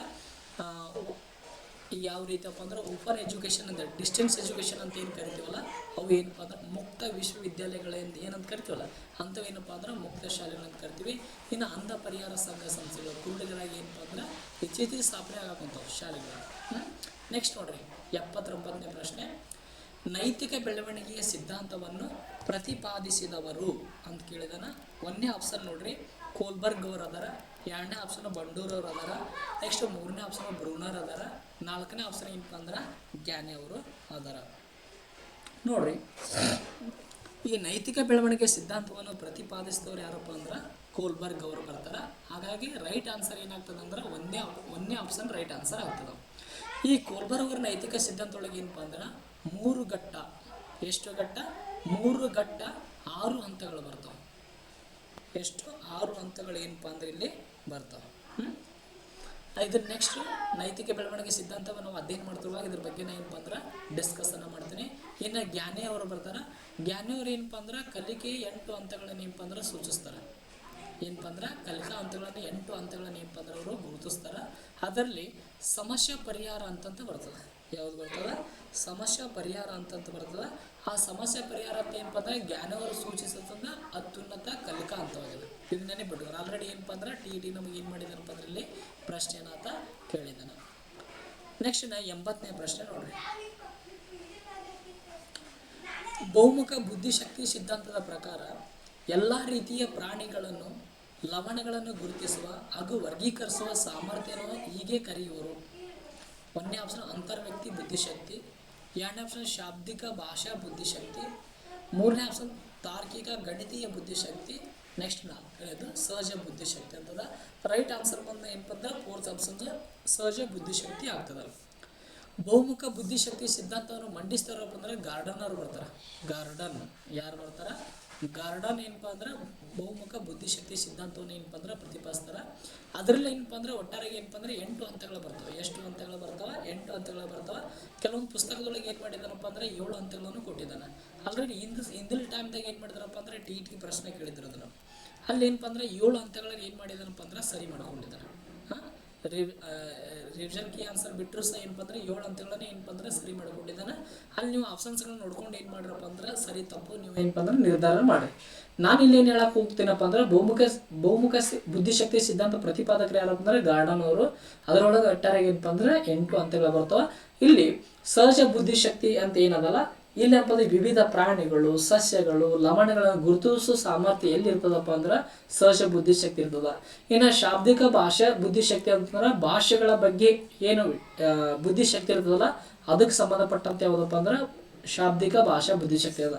ಇನ್ನು ಗಣಿತದ ತಾರ್ಕಿಕ ಸಮಸ್ಯೆಗಳನ್ನು ಪರಿಹಾರ ಮಾಡುವ ಬುದ್ಧಿಶಕ್ತಿ ಯಾವುದಾಗ್ಯದ ಅಂದ್ರೆ ತಾರ್ಕಿಕ ಗಣಿತೀಯ ಬುದ್ಧಿಶಕ್ತಿ ಆಗ್ಯದ. ನೆಕ್ಸ್ಟ್ ನೋಡ್ರಿ 81ನೇ ಪ್ರಶ್ನೆ ನೋಡ್ರಿ. 81ನೇ ಪ್ರಶ್ನೆ, ಡಿಸ್ಲೆಕ್ಸಿಯಾ ಇದಕ್ಕೆ ಸಂಬಂಧಿಸಿದ ಸಮಸ್ಯೆ ಆಗಿದೆ. 1ನೇ ಆಪ್ಷನ್ ಓದುವುದು, 2ನೇ ಆಪ್ಷನ್ ಮಾತನಾಡುವುದು, 3ನೇ ಆಪ್ಷನ್ ಮಾತನಾಡುವುದು ಮತ್ತು ಆಲಿಸುವುದು, 4ನೇ ಆಪ್ಷನ್ ಕೇಳಿಸಿಕೊಳ್ಳುವುದು. ಇದಕ್ಕೆ ರೈಟ್ ಆನ್ಸರ್ ಬಂದು ಏನಾಗ್ತದಪ್ಪ ಅಂದ್ರೆ ಓದುವುದಾಗದ. ಅಂದ್ರೆ ಕಲಿಕಾ ನ್ಯೂನ್ಯತೆಗಳಂತ ಬರ್ತವೆ. ಒಂದಿಷ್ಟು ಕಲಿಕಾ ನ್ಯೂನ್ಯತೆಗಳು ಬರ್ತವೆ. ಪ್ರತಿ ಸಲ ಏನಾಗ್ತದಪ್ಪ ಇದು ಏನಾಗ್ತದಪ್ಪ ಅಂದ್ರೆ ನಮಗೆ TETಗೆ ಬರ್ತದೆ. ಕಂಪಲ್ಸರಿ ಕ್ವಶನ್ಸ್ ಬರ್ತವೆ. ಏನೋ ಗೊತ್ತಿಲ್ಲ. ಈ ಕಲಿಕಾ ನ್ಯೂನತೆಗಳಲ್ಲಿ ಕಂಪಲ್ಸರಿ ಪ್ರಶ್ನೆ ಇರ್ತದೆ. ಕೊನೆಗೊಂದು ಪ್ರಶ್ನೆ ಅದ, ಅದನ್ನು ಡಿಸ್ಕಸ್ ಮಾಡುವಾಗ ಕಲಿಕಾ ನ್ಯೂನತೆಗೆ ಸಂಬಂಧಪಟ್ಟಂತೆ ಎಲ್ಲ ಅಂಶಗಳನ್ನ ಏನಪ್ಪ ಅಂದ್ರೆ ನಿಮ್ಮ ಜೊತೆ ನಾನು ಡಿಸ್ಕಸನ್ನು ಮಾಡ್ತೀನಿ. ನೆಕ್ಸ್ಟ್ 82ನೇ ಪ್ರಶ್ನೆ ನೋಡ್ರಿ, ಒಬ್ಬ ವಿದ್ಯಾರ್ಥಿಯು ತನ್ನ ಸಹಪಾಠಿಗಳೊಂದಿಗೆ ಒರಟಾಗಿ ವರ್ತಿಸುವವನು ಹಾಗೂ ಹೊಂದಿಕೊಳ್ಳುವುದಿಲ್ಲ. ಈ ವಿದ್ಯಾರ್ಥಿಗೆ ನೀಡಬೇಕಾದ ಅವಶ್ಯಕ ಸಹಾಯದ ವಲಯ ಅಂತ ಕೇಳಿದರ ಪ್ರಶ್ನೆ. ಇಲ್ಲಿ 1ನೇ ಆಪ್ಷನ್ ನೋಡ್ರಿ, ಉನ್ನತ ಮಟ್ಟದ ಕೌಶಲ್ಯಗಳು. 2ನೇ ಆಪ್ಷನ್ ಜ್ಞಾನಾತ್ಮಕ ವಲಯ. 3ನೇ ಆಪ್ಷನ್ ಮನೋಜನ್ಯ ಕ್ರಿಯಾ ವಲಯ. 4ನೇ ಆಪ್ಷನ್ ಭಾವನಾತ್ಮಕ ವಲಯ. ಇದಕ್ಕೆ ರೈಟ್ ಆನ್ಸರ್ ಬಂದು 4th ಆಪ್ಷನ್ಸ್ ಆಗ್ತದೆ. ಯಾಕೆ ಇದು 4th ಆಪ್ಷನ್ಸ್ ಆಗ್ತದಪ್ಪ ಅಂದ್ರೆ, ಒಬ್ಬ ವ್ಯಕ್ತಿ ಸಮಾಜದೊಂದಿಗೆ ಹೇಗೆ ವರ್ತಿಸ್ತಾನೆ ಅನ್ನೋದು ಅವನ ಭಾವನಾತ್ಮಕ ವಿಷಯಕ್ಕೆ ಸಂಬಂಧಪಟ್ಟಂತ ಅಂಶ ಆಗ್ಯದ. ಹಾಗಾಗಿ ಇದಕ್ಕೆ ರೈಟ್ ಆನ್ಸರ್ 82ನೇ ಪ್ರಶ್ನೆಗೆ ರೈಟ್ ಆನ್ಸರ್ ಯಾವ್ದಾಗ್ತದಂದ್ರೆ ಭಾವನಾತ್ಮಕ ವಲಯ ಆಗ್ತದ. ಇನ್ನು 83ನೇ ಪ್ರಶ್ನೆ ನೋಡ್ರಿ, ನೈಜವಾದ ನೈತಿಕ ಪ್ರಜ್ಞೆಯು ವ್ಯಕ್ತವಾಗುವ ಹಂತವು. 1ನೇ ಆಪ್ಷನ್ ತಾರುಣ್ಯ ವ್ಯವಸ್ಥೆ. 2ನೇ ಆಪ್ಷನ್ ವಯಸ್ಕ. 3ನೇ ಆಪ್ಷನ್ ಪೂರ್ವ ಬಾಲ್ಯ ವ್ಯವಸ್ಥೆ. 4ನೇ ಆಪ್ಷನ್ ಉತ್ತರ ಬಾಲ್ಯ ವ್ಯವಸ್ಥೆ ಅನ್ನೋದ. ಇದಕ್ಕೆ ರೈಟ್ ಆನ್ಸರ್ ಬಂದು ಏನಾಗ್ತದಪ್ಪ ಅಂದ್ರೆ ತಾರುಣ್ಯ ವ್ಯವಸ್ಥೆ ಆಗ್ತದ.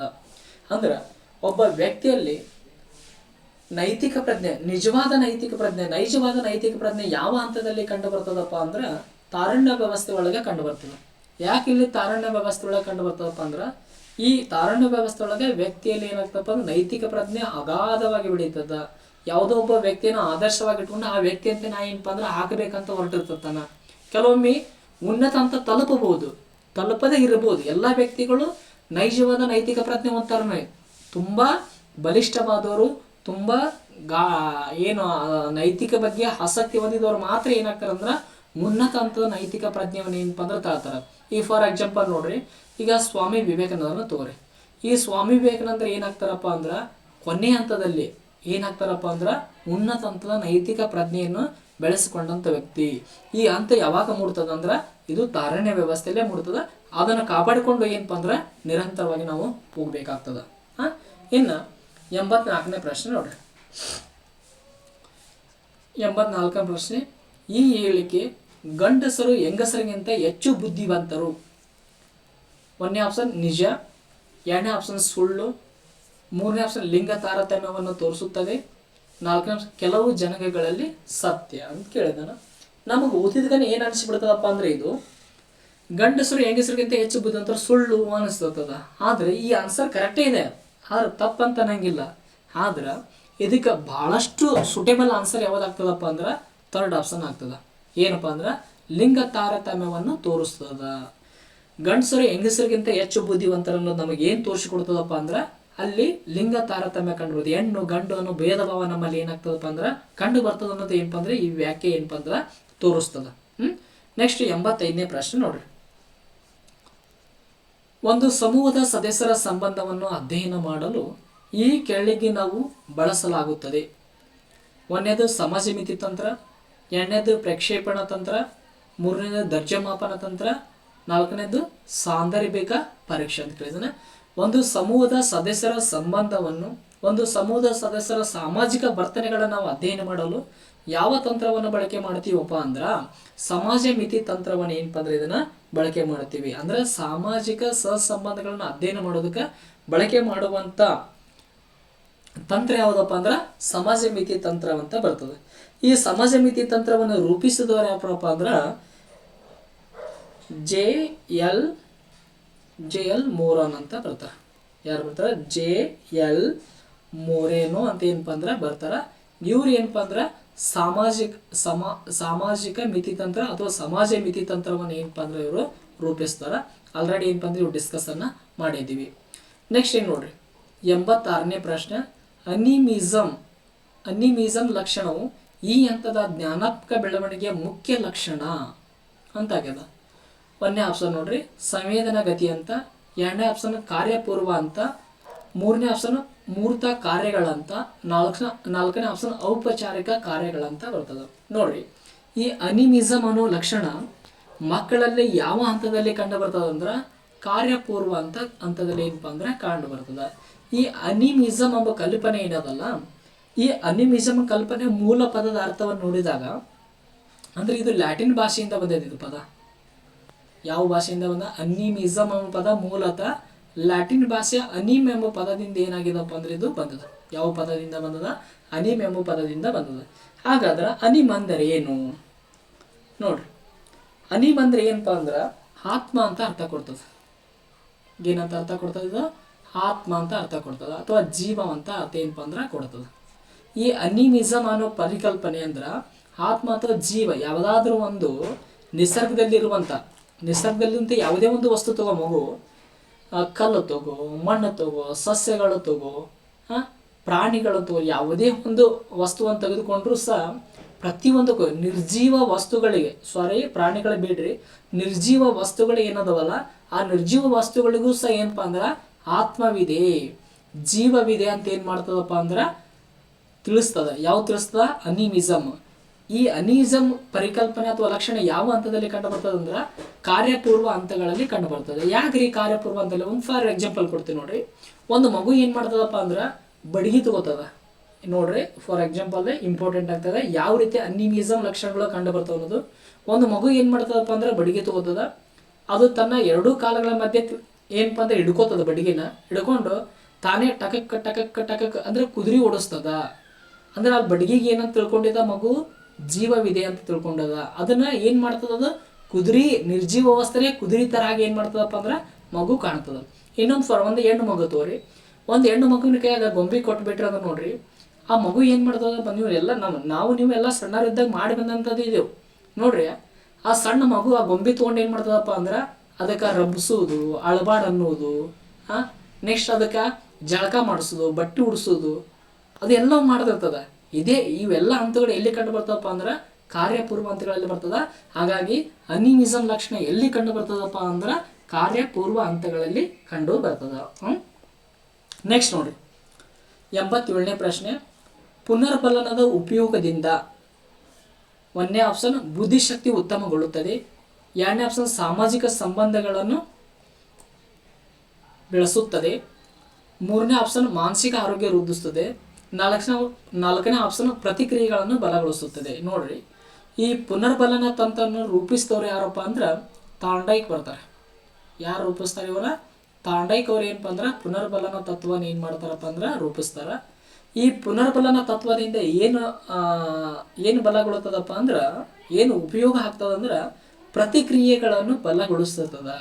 ಅಂದ್ರೆ ಯಾವುದೇ ಒಂದು ವಿಷಯ ಅಂತ ತಗೋರಿ, ಆ ವಿಷಯನ ನೀವು ರಿವಿಷನ್ ಮಾಡಿದಾರಂದ್ರೆ ಮಕ್ಕಳ ಕಡೆಯಿಂದ ಬರುವಂಥ ಪ್ರತಿಕ್ರಿಯೆ ಹೇಗಾಗಿರ್ತದಪ್ಪ ಅಂದ್ರೆ ಬಲ ಆಗ್ತದ. ಅಂದ್ರೆ ವೇಗವಾಗಿ ಏನಾಗ್ತದಪ್ಪ ಅಂದ್ರೆ ಪ್ರತಿಕ್ರಿಯೆ ಬರ್ತಿರ್ತದ.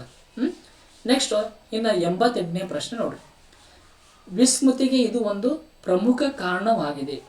1ನೇದು ಭಯ ಮತ್ತು ಆತಂಕದಿಂದ ಆಗುವ ಭಾವನಾತ್ಮಕ ತಡೆ, 2ನೇ ಆಪ್ಷನ್ ಧನಾತ್ಮಕ ವರ್ಗಾವಣೆ, 3ನೇ ಆಪ್ಷನ್ ಮನರಂಜನೆಯ ಕೊರತೆ, 4ನೇ ಆಪ್ಷನ್ ಸಹಪಾಠಿಗಳ ನಡುವೆ ಸ್ಪರ್ಧೆ. ಇದಕ್ಕೆ ರೈಟ್ ಆನ್ಸರ್ ಬಂದು ಏನಾಗ್ತದಪ್ಪ ಅಂದ್ರೆ ಭಯ ಮತ್ತು ಆತಂಕದಿಂದ ಆಗುವ ಭಾವನಾತ್ಮಕ ತಡೆ. ಮೊದಲ ಸ್ಮೃತಿ ಮತ್ತು ವಿಸ್ಮೃತಿ ಅಂತ ಬರ್ತದೆ ನೋಡ್ರಿ ಕಾನ್ಸೆಪ್ಟ್. ಸ್ಮೃತಿ ಮತ್ತು ವಿಸ್ಮೃತಿ ಅಂತ ಬರ್ತದೆ. ವಿಸ್ಮೃತಿ ಅಂದ್ರೆ ಏನಪ್ಪ ಅಂದ್ರೆ ನೆನಪಾರೋದು, ನೆನಪಿಲ್ಲ ಅಂದ್ರೆ ನೆನಪಾರುವಂಥ ವಿಷಯ. ನಮಗೆ ಒಂದು ವಿಷಯವನ್ನು ಯಾವಾಗ ಜಾಸ್ತಿ ನೆನಪಾರ್ತೀವಪ್ಪ ಅಂದ್ರೆ ನಮ್ಮಲ್ಲಿ ಭಯ, ನಮ್ಮಲ್ಲಿ ಆತಂಕ ಇದ್ದಾಗ ಆ ವಿಷಯ ನಮಗೆ ಏನಾಗ್ತದಪ್ಪ ಅಂದ್ರೆ ಅಡೆತಡೆಯಿಂದ ಅದು ನಮಗೆ ನೆನಪಿಗೆ ಬರಂಗಿಲ್ಲ. ಹಾಗಾಗಿ ವಿಸ್ಮೃತಿಗೆ ಒಂದು ಪ್ರಮುಖವಾದ ಕಾರಣ ಏನಾಗ್ತದಪ್ಪ ಅಂದ್ರೆ ಭಯ ಮತ್ತು ಆತಂಕ ಆಗ್ತದೆ. ಈಗ ಫಾರ್ ಎಕ್ಸಾಂಪಲ್ ನೋಡ್ರಿ, ಈಗ ಮಕ್ಕಳು ಬೇಡ, ಸಣ್ಣ ಮಕ್ಕಳು ಏನೋ ಸಣ್ಣವ್ರು ಅದಾರ, ಈಗ ನಾವೇ ತಗೋಣ ಒಂದು ಪೂರ್ವ ತಯಾರಿ ಒಂದು ಭಾಷಣವನ್ನು ಶಿಸ್ತಾಗಿ ರೆಡಿ ಮಾಡ್ಕೊಂಡು ಹೋಗಿರ್ತೀವಿ. ಇನ್ನೇನೋ ಸ್ಟೇಜ್ ಮೇಲೆ ಹೋಗೋದಾದ ಎಲ್ಲ ರೆಡಿ ಪ್ರಿಪೇರ್ ಮಾತ್ರ ಮಸ್ತ್ ಆಗಿರ್ತೀವಿ. ಆ ಸ್ಟೇಜ್ ಮೇಲೆ ನಮ್ಮ ಹೆಸರನ್ನ ಅನೌನ್ಸ್ ಮಾಡ್ತಾರೆ. ಅನೌನ್ಸ್ ಮಾಡಿ ಮೈಕ್ ನಮ್ಮ ಕೈಯಾಗ ಕೊಟ್ಬಿಡ್ತಾರೆ. ಅವಾಗ ಅಲ್ಲಿ ಮುಂದಿರುವ ಎಲ್ಲ ಜನರು ನೋಡ್ತೀವಿ. ಅವಾಗ ನಮ್ಮ ಎದಿ ಬಡ್ಕೋತದ, ಡಬ್ ಬಡ್ಕೊಳೋ ಸ್ಟಾರ್ಟ್, ನಮ್ಮಲ್ಲಿ ಭಯ ಆಗ್ತದ. ಅವೇನು ವಿಷಯ ನಾವು ತಯಾರಾಗಿ ಬಂದು ಎಲ್ಲವೂ ಮಾರ್ತು ಹೋಗ್ಬಿಡ್ತದೆ. ವಿಸ್ಮೃತಿಗೆ ಇದು ಏನಪ್ಪ ಅಂದ್ರೆ ಕಾರಣ ಆಗ್ತದೆ. ಸಾಕಲ್ಲ ವಿಸ್ಮೃತಿಗೆ ಎಷ್ಟು ಎಕ್ಸಾಂಪಲ್ ನಿಮ್ಗೆ? ಓಕೆ, ನೆಕ್ಸ್ಟ್ ನೋಡ್ರಿ 89ನೇ ಪ್ರಶ್ನೆ. ಒಂದು ಮಗು 110 ಎಂಬ ಸಂಖ್ಯೆಯನ್ನು 100 ಅಂದ್ರೆ 10,010 ಆಗುತ್ತೆ. ಆದರೆ ಇದನ್ನ ಏನು ಮಾಡಿದೆ 110 ಎಂದು ಬರೆಯುವುದು ಹೀಗೆ ಎನ್ನುತ್ತಾರೆ ಅಂತ ಅದ. ಇದೇನಪ್ಪ ಅಂದ್ರೆ ಕಲಿಕಾ ನ್ಯೂನತೆಗೆ ಸಂಬಂಧಪಟ್ಟಂಥ ಸಮಸ್ಯೆಗಳು ಆಗ್ಯಾವ. ಭಾಳಷ್ಟು ಇಂಪಾರ್ಟೆಂಟ್. ಪ್ರತಿ ಸಲ ಏನಾಗ್ತವಪ್ಪ ಅಂದ್ರೆ ಕಲಿಕಾ ನ್ಯೂನತೆಗೆ ಸಂಬಂಧಪಟ್ಟಂಥ ಪ್ರಶ್ನೆಗಳು ಬರ್ತವೆ ನೋಡ್ರಿ. ಇದೇ ಕ್ವಶನ್ ಪೇಪರ್ದೊಳಗೆ 2 ಬಂದು, ಮ್ಯಾಲ ಒಂದು ಬಂತು, ಈಗ ಕೆಳಗಡೆ ಒಂದು ಬಂತು. 2 ಅಂಕ. ಇದು ಒಂದು ಕಾನ್ಸೆಪ್ಟ್ ನೀವು ಓದ್ಕೊಂಡ್ಬಿಟ್ರೆ 2 ಅಂಕ ಕಿಸೆದಾಗ ಆರಾಮಾಗಿ ಏನಪ್ಪ ಅಂದ್ರೆ ನಿಮಗಿರ್ತವೆ ನೋಡ್ರಿ. ಒಂದು ಮಗು ಗಣಿತದೊಳಗೆ 110 ಯಾವ ರೀತಿ ಈ ರೀತಿಯಾಗಿ ಬರಿಬೇಕಾ? ಆದ್ರೆ ಈ ರೀತಿ ಬರಂಗಿಲ್ಲ. ಮೊದಲು ಏನು ಮಾಡ್ತಾ ಮಗು 100 ಬರೀತದ, ಆಮೇಲೆ ಏನಪ್ಪ ಅಂದ್ರೆ 10 ಬರೀತದ. ಬರ್ದಿದ್ದು ಕರೆಕ್ಟ್ ಅದ, ತಪ್ಪು ಏನಿದೆ ಹೇಳ್ರಿ ಇದ್ರೊಳಗೆ? ಏನೂ ತಪ್ಪಿಲ್ಲ. ಆದ್ರೆ ಆ ಮಗು ಆ ಕಾನ್ಸೆಪ್ಟನ್ನು ಆ ರೀತಿ ಏನು ಮಾಡಿದಪ್ಪ ಅಂದ್ರೆ ಅರ್ಥ ಮಾಡಿಕೊಂಡದ. ಇದನ್ನ ನಾವು ಏನಂತ ಕರಿತೀವಿ, ಯಾವ ಕಲಿಕಾ ನ್ಯೂನತೆ ಆಗಿದಪ್ಪ ಅಂದ್ರೆ ಡಿಸ್ಕ್ಯಾಲ್ಕುಲಿಯಾ ಏನಪ್ಪ ಅಂದ್ರೆ ಡಿಸ್ಕ್ಯಾಲ್ಕುಲಿಯಾ ಏನಪ್ಪ ಅಂದ್ರೆ ಕಲಿಕಾ ನ್ಯೂನತೆ ಆಗ್ಯದ. ಅಂದ್ರೆ ಗಣಿತಕ್ಕೆ ಸಂಬಂಧಪಟ್ಟಂಥ ಸಮಸ್ಯೆಗಳಿಗೆ ನಾವು ಏನಂತೀವಪ್ಪ ಅಂದ್ರೆ ಡಿಸ್ಕ್ಯಾಲ್ಕುಲಿಯಾ ಅಂತ ಕರಿತೀವಿ. ಇಂಪಾರ್ಟೆಂಟಾ, ಪ್ರತಿಯೊಂದು ಇಂಪಾರ್ಟೆಂಟು. ಭಾಳ ಕೇರ್ಫುಲ್ ಆಗಿ ಗಣಿತಕ್ಕೆ ಸಂಬಂಧಪಟ್ಟಂಥ ಕಲಿಕಾ ನ್ಯೂನತೆಗಳು ನಾವು ಏನಂತ ಕರಿತೀವಿ ಅಂದ್ರೆ ಡಿಸ್ಕ್ಯಾಲ್ಕುಲಿಯಾ ಅಂತ ಕರಿತೀವಿ. ಇನ್ನು ಡಿಸ್ಲೆಕ್ಸಿಯಾ ಅಗಳ ಓದಿದ್ವಿ, ಒಂದೇ ನೋಡ್ರಿ. ಡಿಸ್ಲೆಕ್ಸಿಯಾ ನೋಡ್ರಿ, ಡಿಸ್ಲೆಕ್ಸಿಯಾ ಕಲಿಕಾ ನ್ಯೂನತೆ ಯಾವುದಕ್ಕೆ ಸಂಬಂಧಪಟ್ಟದಪ್ಪ ಅಂದ್ರೆ ಓದೋದಕ್ಕೆ ಸಂಬಂಧಪಟ್ಟದ. ಡಿಸ್ಲೆಕ್ಸಿಯಾ ಯಾವುದಕ್ಕೆ ಸಂಬಂಧಪಟ್ಟದ, ಓದೋದಕ್ಕೆ ಸಂಬಂಧಪಟ್ಟದ. ಇನ್ನು ಡಿಸ್ಗ್ರಾಫಿಯಾ ಬರ್ತದ. ಯಾವುದು ಬರ್ತದ, ಡಿಸ್ಗ್ರಾಫಿಯಾ ಅಂತ ಬರ್ತದ. ಡಿಸ್ಗ್ರಾಫಿ ಯಾವುದಕ್ಕೆ ಸಂಬಂಧಪಟ್ಟದಪ್ಪ ಅಂದ್ರೆ ಬರವಣಿಗೆಗೆ ಸಂಬಂಧಪಟ್ಟದ. ಯಾವುದಕ್ಕೆ ಸಂಬಂಧಪಟ್ಟದ್ದು, ಬರವಣಿಗೆ. ಕಲಿಕಾ ಅಂದ್ರೆ ಬರವಣಿಗೆ ಅಂದ್ರೆ ಡಿಸ್ಗ್ರಾಫಿ ಯಾರಲ್ಲಿ ಅಂದ್ರೆ ಡಿಸ್ಗ್ರಾಫಿ ಏನಿರೋದಲ್ಲ ಅವರು ಬರವಣಿಗೆ ಏನಾಗಿರಲ್ಪ ಅಂದ್ರೆ ಅಂದವಾಗಿರೋದಿಲ್ಲ, ಹೆಂಗೋ ತಮ್ಮ ಮನಸ್ಸಿಗೆ ಬಂದಂಗೆ ಏನು ಮಾಡಿರ್ತಾರಪ್ಪ ಅಂದ್ರೆ ಬರೆದು ಬಿಟ್ಟಿರ್ತಾರೆ. ನೆಕ್ಸ್ಟ್ನ ಡಿಸ್ಕ್ಯಾಲ್ಕುಲಿಯಾ ಗಣಿತಕ್ಕೆ ಸಂಬಂಧಪಟ್ಟಂಥ ಅಂಕಗಣಿತ ಲೆಕ್ಕಾಚಾರಕ್ಕೆ ಸಂಬಂಧಪಟ್ಟಂಥ ಸಮಸ್ಯೆಗಳಿರ್ತಾವೆ ಅನ್ನೋದು ಈಗ ಆಲ್ರೆಡಿ ತಿಳ್ಕೊಂಡಿದ್ದೀವಿ. ಇನ್ನು ಡಿಸ್ಫಾಸಿಯಾ ಅಂತ ಬರ್ತದೆ. ಯಾವುದು ಬರ್ತದೆ, ಡಿಸ್ಫಾಸಿಯಾ ಅಂತ ಬರ್ತದೆ. ಡಿಸ್ಫಾಸಿ ಯಾವುದಕ್ಕೆ ಸಂಬಂಧಪಟ್ಟದಪ್ಪ ಅಂದ್ರೆ ಭಾಷಾ ನ್ಯೂನ್ಯತೆ ಆಗದ. ಏನಾಗಿದೆ, ಭಾಷಾ ನ್ಯೂನ್ಯತೆ ಆಗ್ಯದ. ಡಿಸ್ಫಾಸಿ ಅದಕ್ಕೆ ಸಂಬಂಧಪಟ್ಟದಪ್ಪ ಅಂದ್ರೆ ಭಾಷಾ ನ್ಯೂನ್ಯತೆ ಆಗ್ಯದ. ನೆಕ್ಸ್ಟು ಡಿಸ್ಪೋನಿಯಾ ಅಂತ ಬರ್ತದೆ. ಯಾವುದು ಬರ್ತದ, ಡಿಸ್ಪೋನಿಯಾ ಅಂತ ಬರ್ತದ. ಡಿಸ್ಪೋನಿ ಯಾವುದಕ್ಕೆ ಸಂಬಂಧಪಟ್ಟದಪ್ಪ ಅಂದ್ರೆ ಉಚ್ಚಾರಣೆ ದೋಷ. ಡಿಸ್ಪೋನಿ ಯಾವುದಕ್ಕೆ ಸಂಬಂಧಪಟ್ಟದ, ಉಚ್ಚಾರಣೆ ದೋಷ. ಅಂದ್ರೆ ತೊದಲಾಗಿ ಏನು ಬಂದ್ರೆ ಮಾತನಾಡ್ತಿರುವಂಥವ್ರಿಗೆ ಏನಂತಾರ ಡಿಸ್ಪೋನಿಯಾ ಸಮಸ್ಯೆಯನ್ನು ಅವರು ಎದುರಿಸ್ತಿದಾರ. ಇವೆಲ್ಲವೂ ಏನಪ್ಪ ಅಂದ್ರೆ ಕಲಿಕೆಗೆ ಸಂಬಂಧಪಟ್ಟಂಥ ಏನಪ್ಪ ಅಂದ್ರೆ ಸಮಸ್ಯೆಗಳು ಆಗಿದೆ. ನೆಕ್ಸ್ಟ್ ಇನ್ನು 90ನೇ ಪ್ರಶ್ನೆ ಮತ್ತು ಕೊನೆಯ ಪ್ರಶ್ನೆ ನೋಡ್ರಿ. ಆಶ್ರಿತ ನ್ಯೂನ್ಯತೆ ಇರುವ ಮಕ್ಕಳನ್ನು ನಿರಂತರವಾಗಿ ಮೇಲ್ವಿಚಾರಣೆ ಮಾಡುವವರು ಅಂತ ಕೇಳಿದಾನ. 1ನೇ ಆಪ್ಷನ್ ಮನೋವೈದ್ಯರು, 2ನೇ ಆಪ್ಷನ್ ಶಿಕ್ಷಕರು, 3ನೇ ಆಪ್ಷನ್ ಸ್ನೇಹಿತರು, 4ನೇ ಆಪ್ಷನ್ ಪೋಷಕರು ಅಂತ.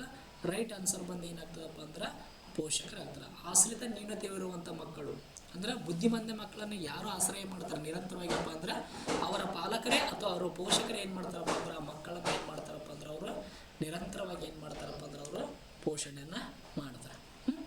ಆತ್ಮೀಯ ಸ್ನೇಹಿತರೆ, ಇಲ್ಲಿವರೆಗೂ ನಮ್ಮ ತರಗತಿಯನ್ನು ವೀಕ್ಷಣೆ ಮಾಡಿದಂಥ ತಮಗೆಲ್ಲರಿಗೂ ಹೃತ್ಪೂರ್ವಕವಾದ ಧನ್ಯವಾದಗಳು. ಇಲ್ಲಿ ಡಿಸ್ಕಸ್ ಮಾಡಿದಂಥ ಪ್ರತಿಯೊಂದು ಅಂಶವು ಟಿಗೆ ಭಾಳಷ್ಟು ಇಂಪಾರ್ಟೆಂಟ್ ಆಗ್ತವೆ. ಸಾಧ್ಯವಾದ್ರೆ ನೋಟನ್ನು ಮಾಡಿಕೊಡ್ರಿ. ಲಾನಿಗೆ ನಿಮ್ಗೆ ಏನಾಗ್ತದೆ, ರಿವಿಷನ್ ಮಾಡೋದಕ್ಕೆ ಅನುಕೂಲ ಆಗ್ತದೆ. ಇದರಿಂದ ಪುನರ್ಬಲನ ತತ್ವ ಏನಾಗ್ತದಪ್ಪ ಅಂದ್ರೆ ಮತ್ತಷ್ಟು ನಿಮ್ಮದು ಏನಾಗ್ತದೆ ಅಂದ್ರೆ ಪ್ರಬಲ ಆಗ್ತದೆ ಅಂತ ಹೇಳ್ತಾ ಈ ಕ್ಲಾಸನ್ನು ಮುಗಿಸ್ತಿದ್ದೀನಿ. Thank you for watching this video.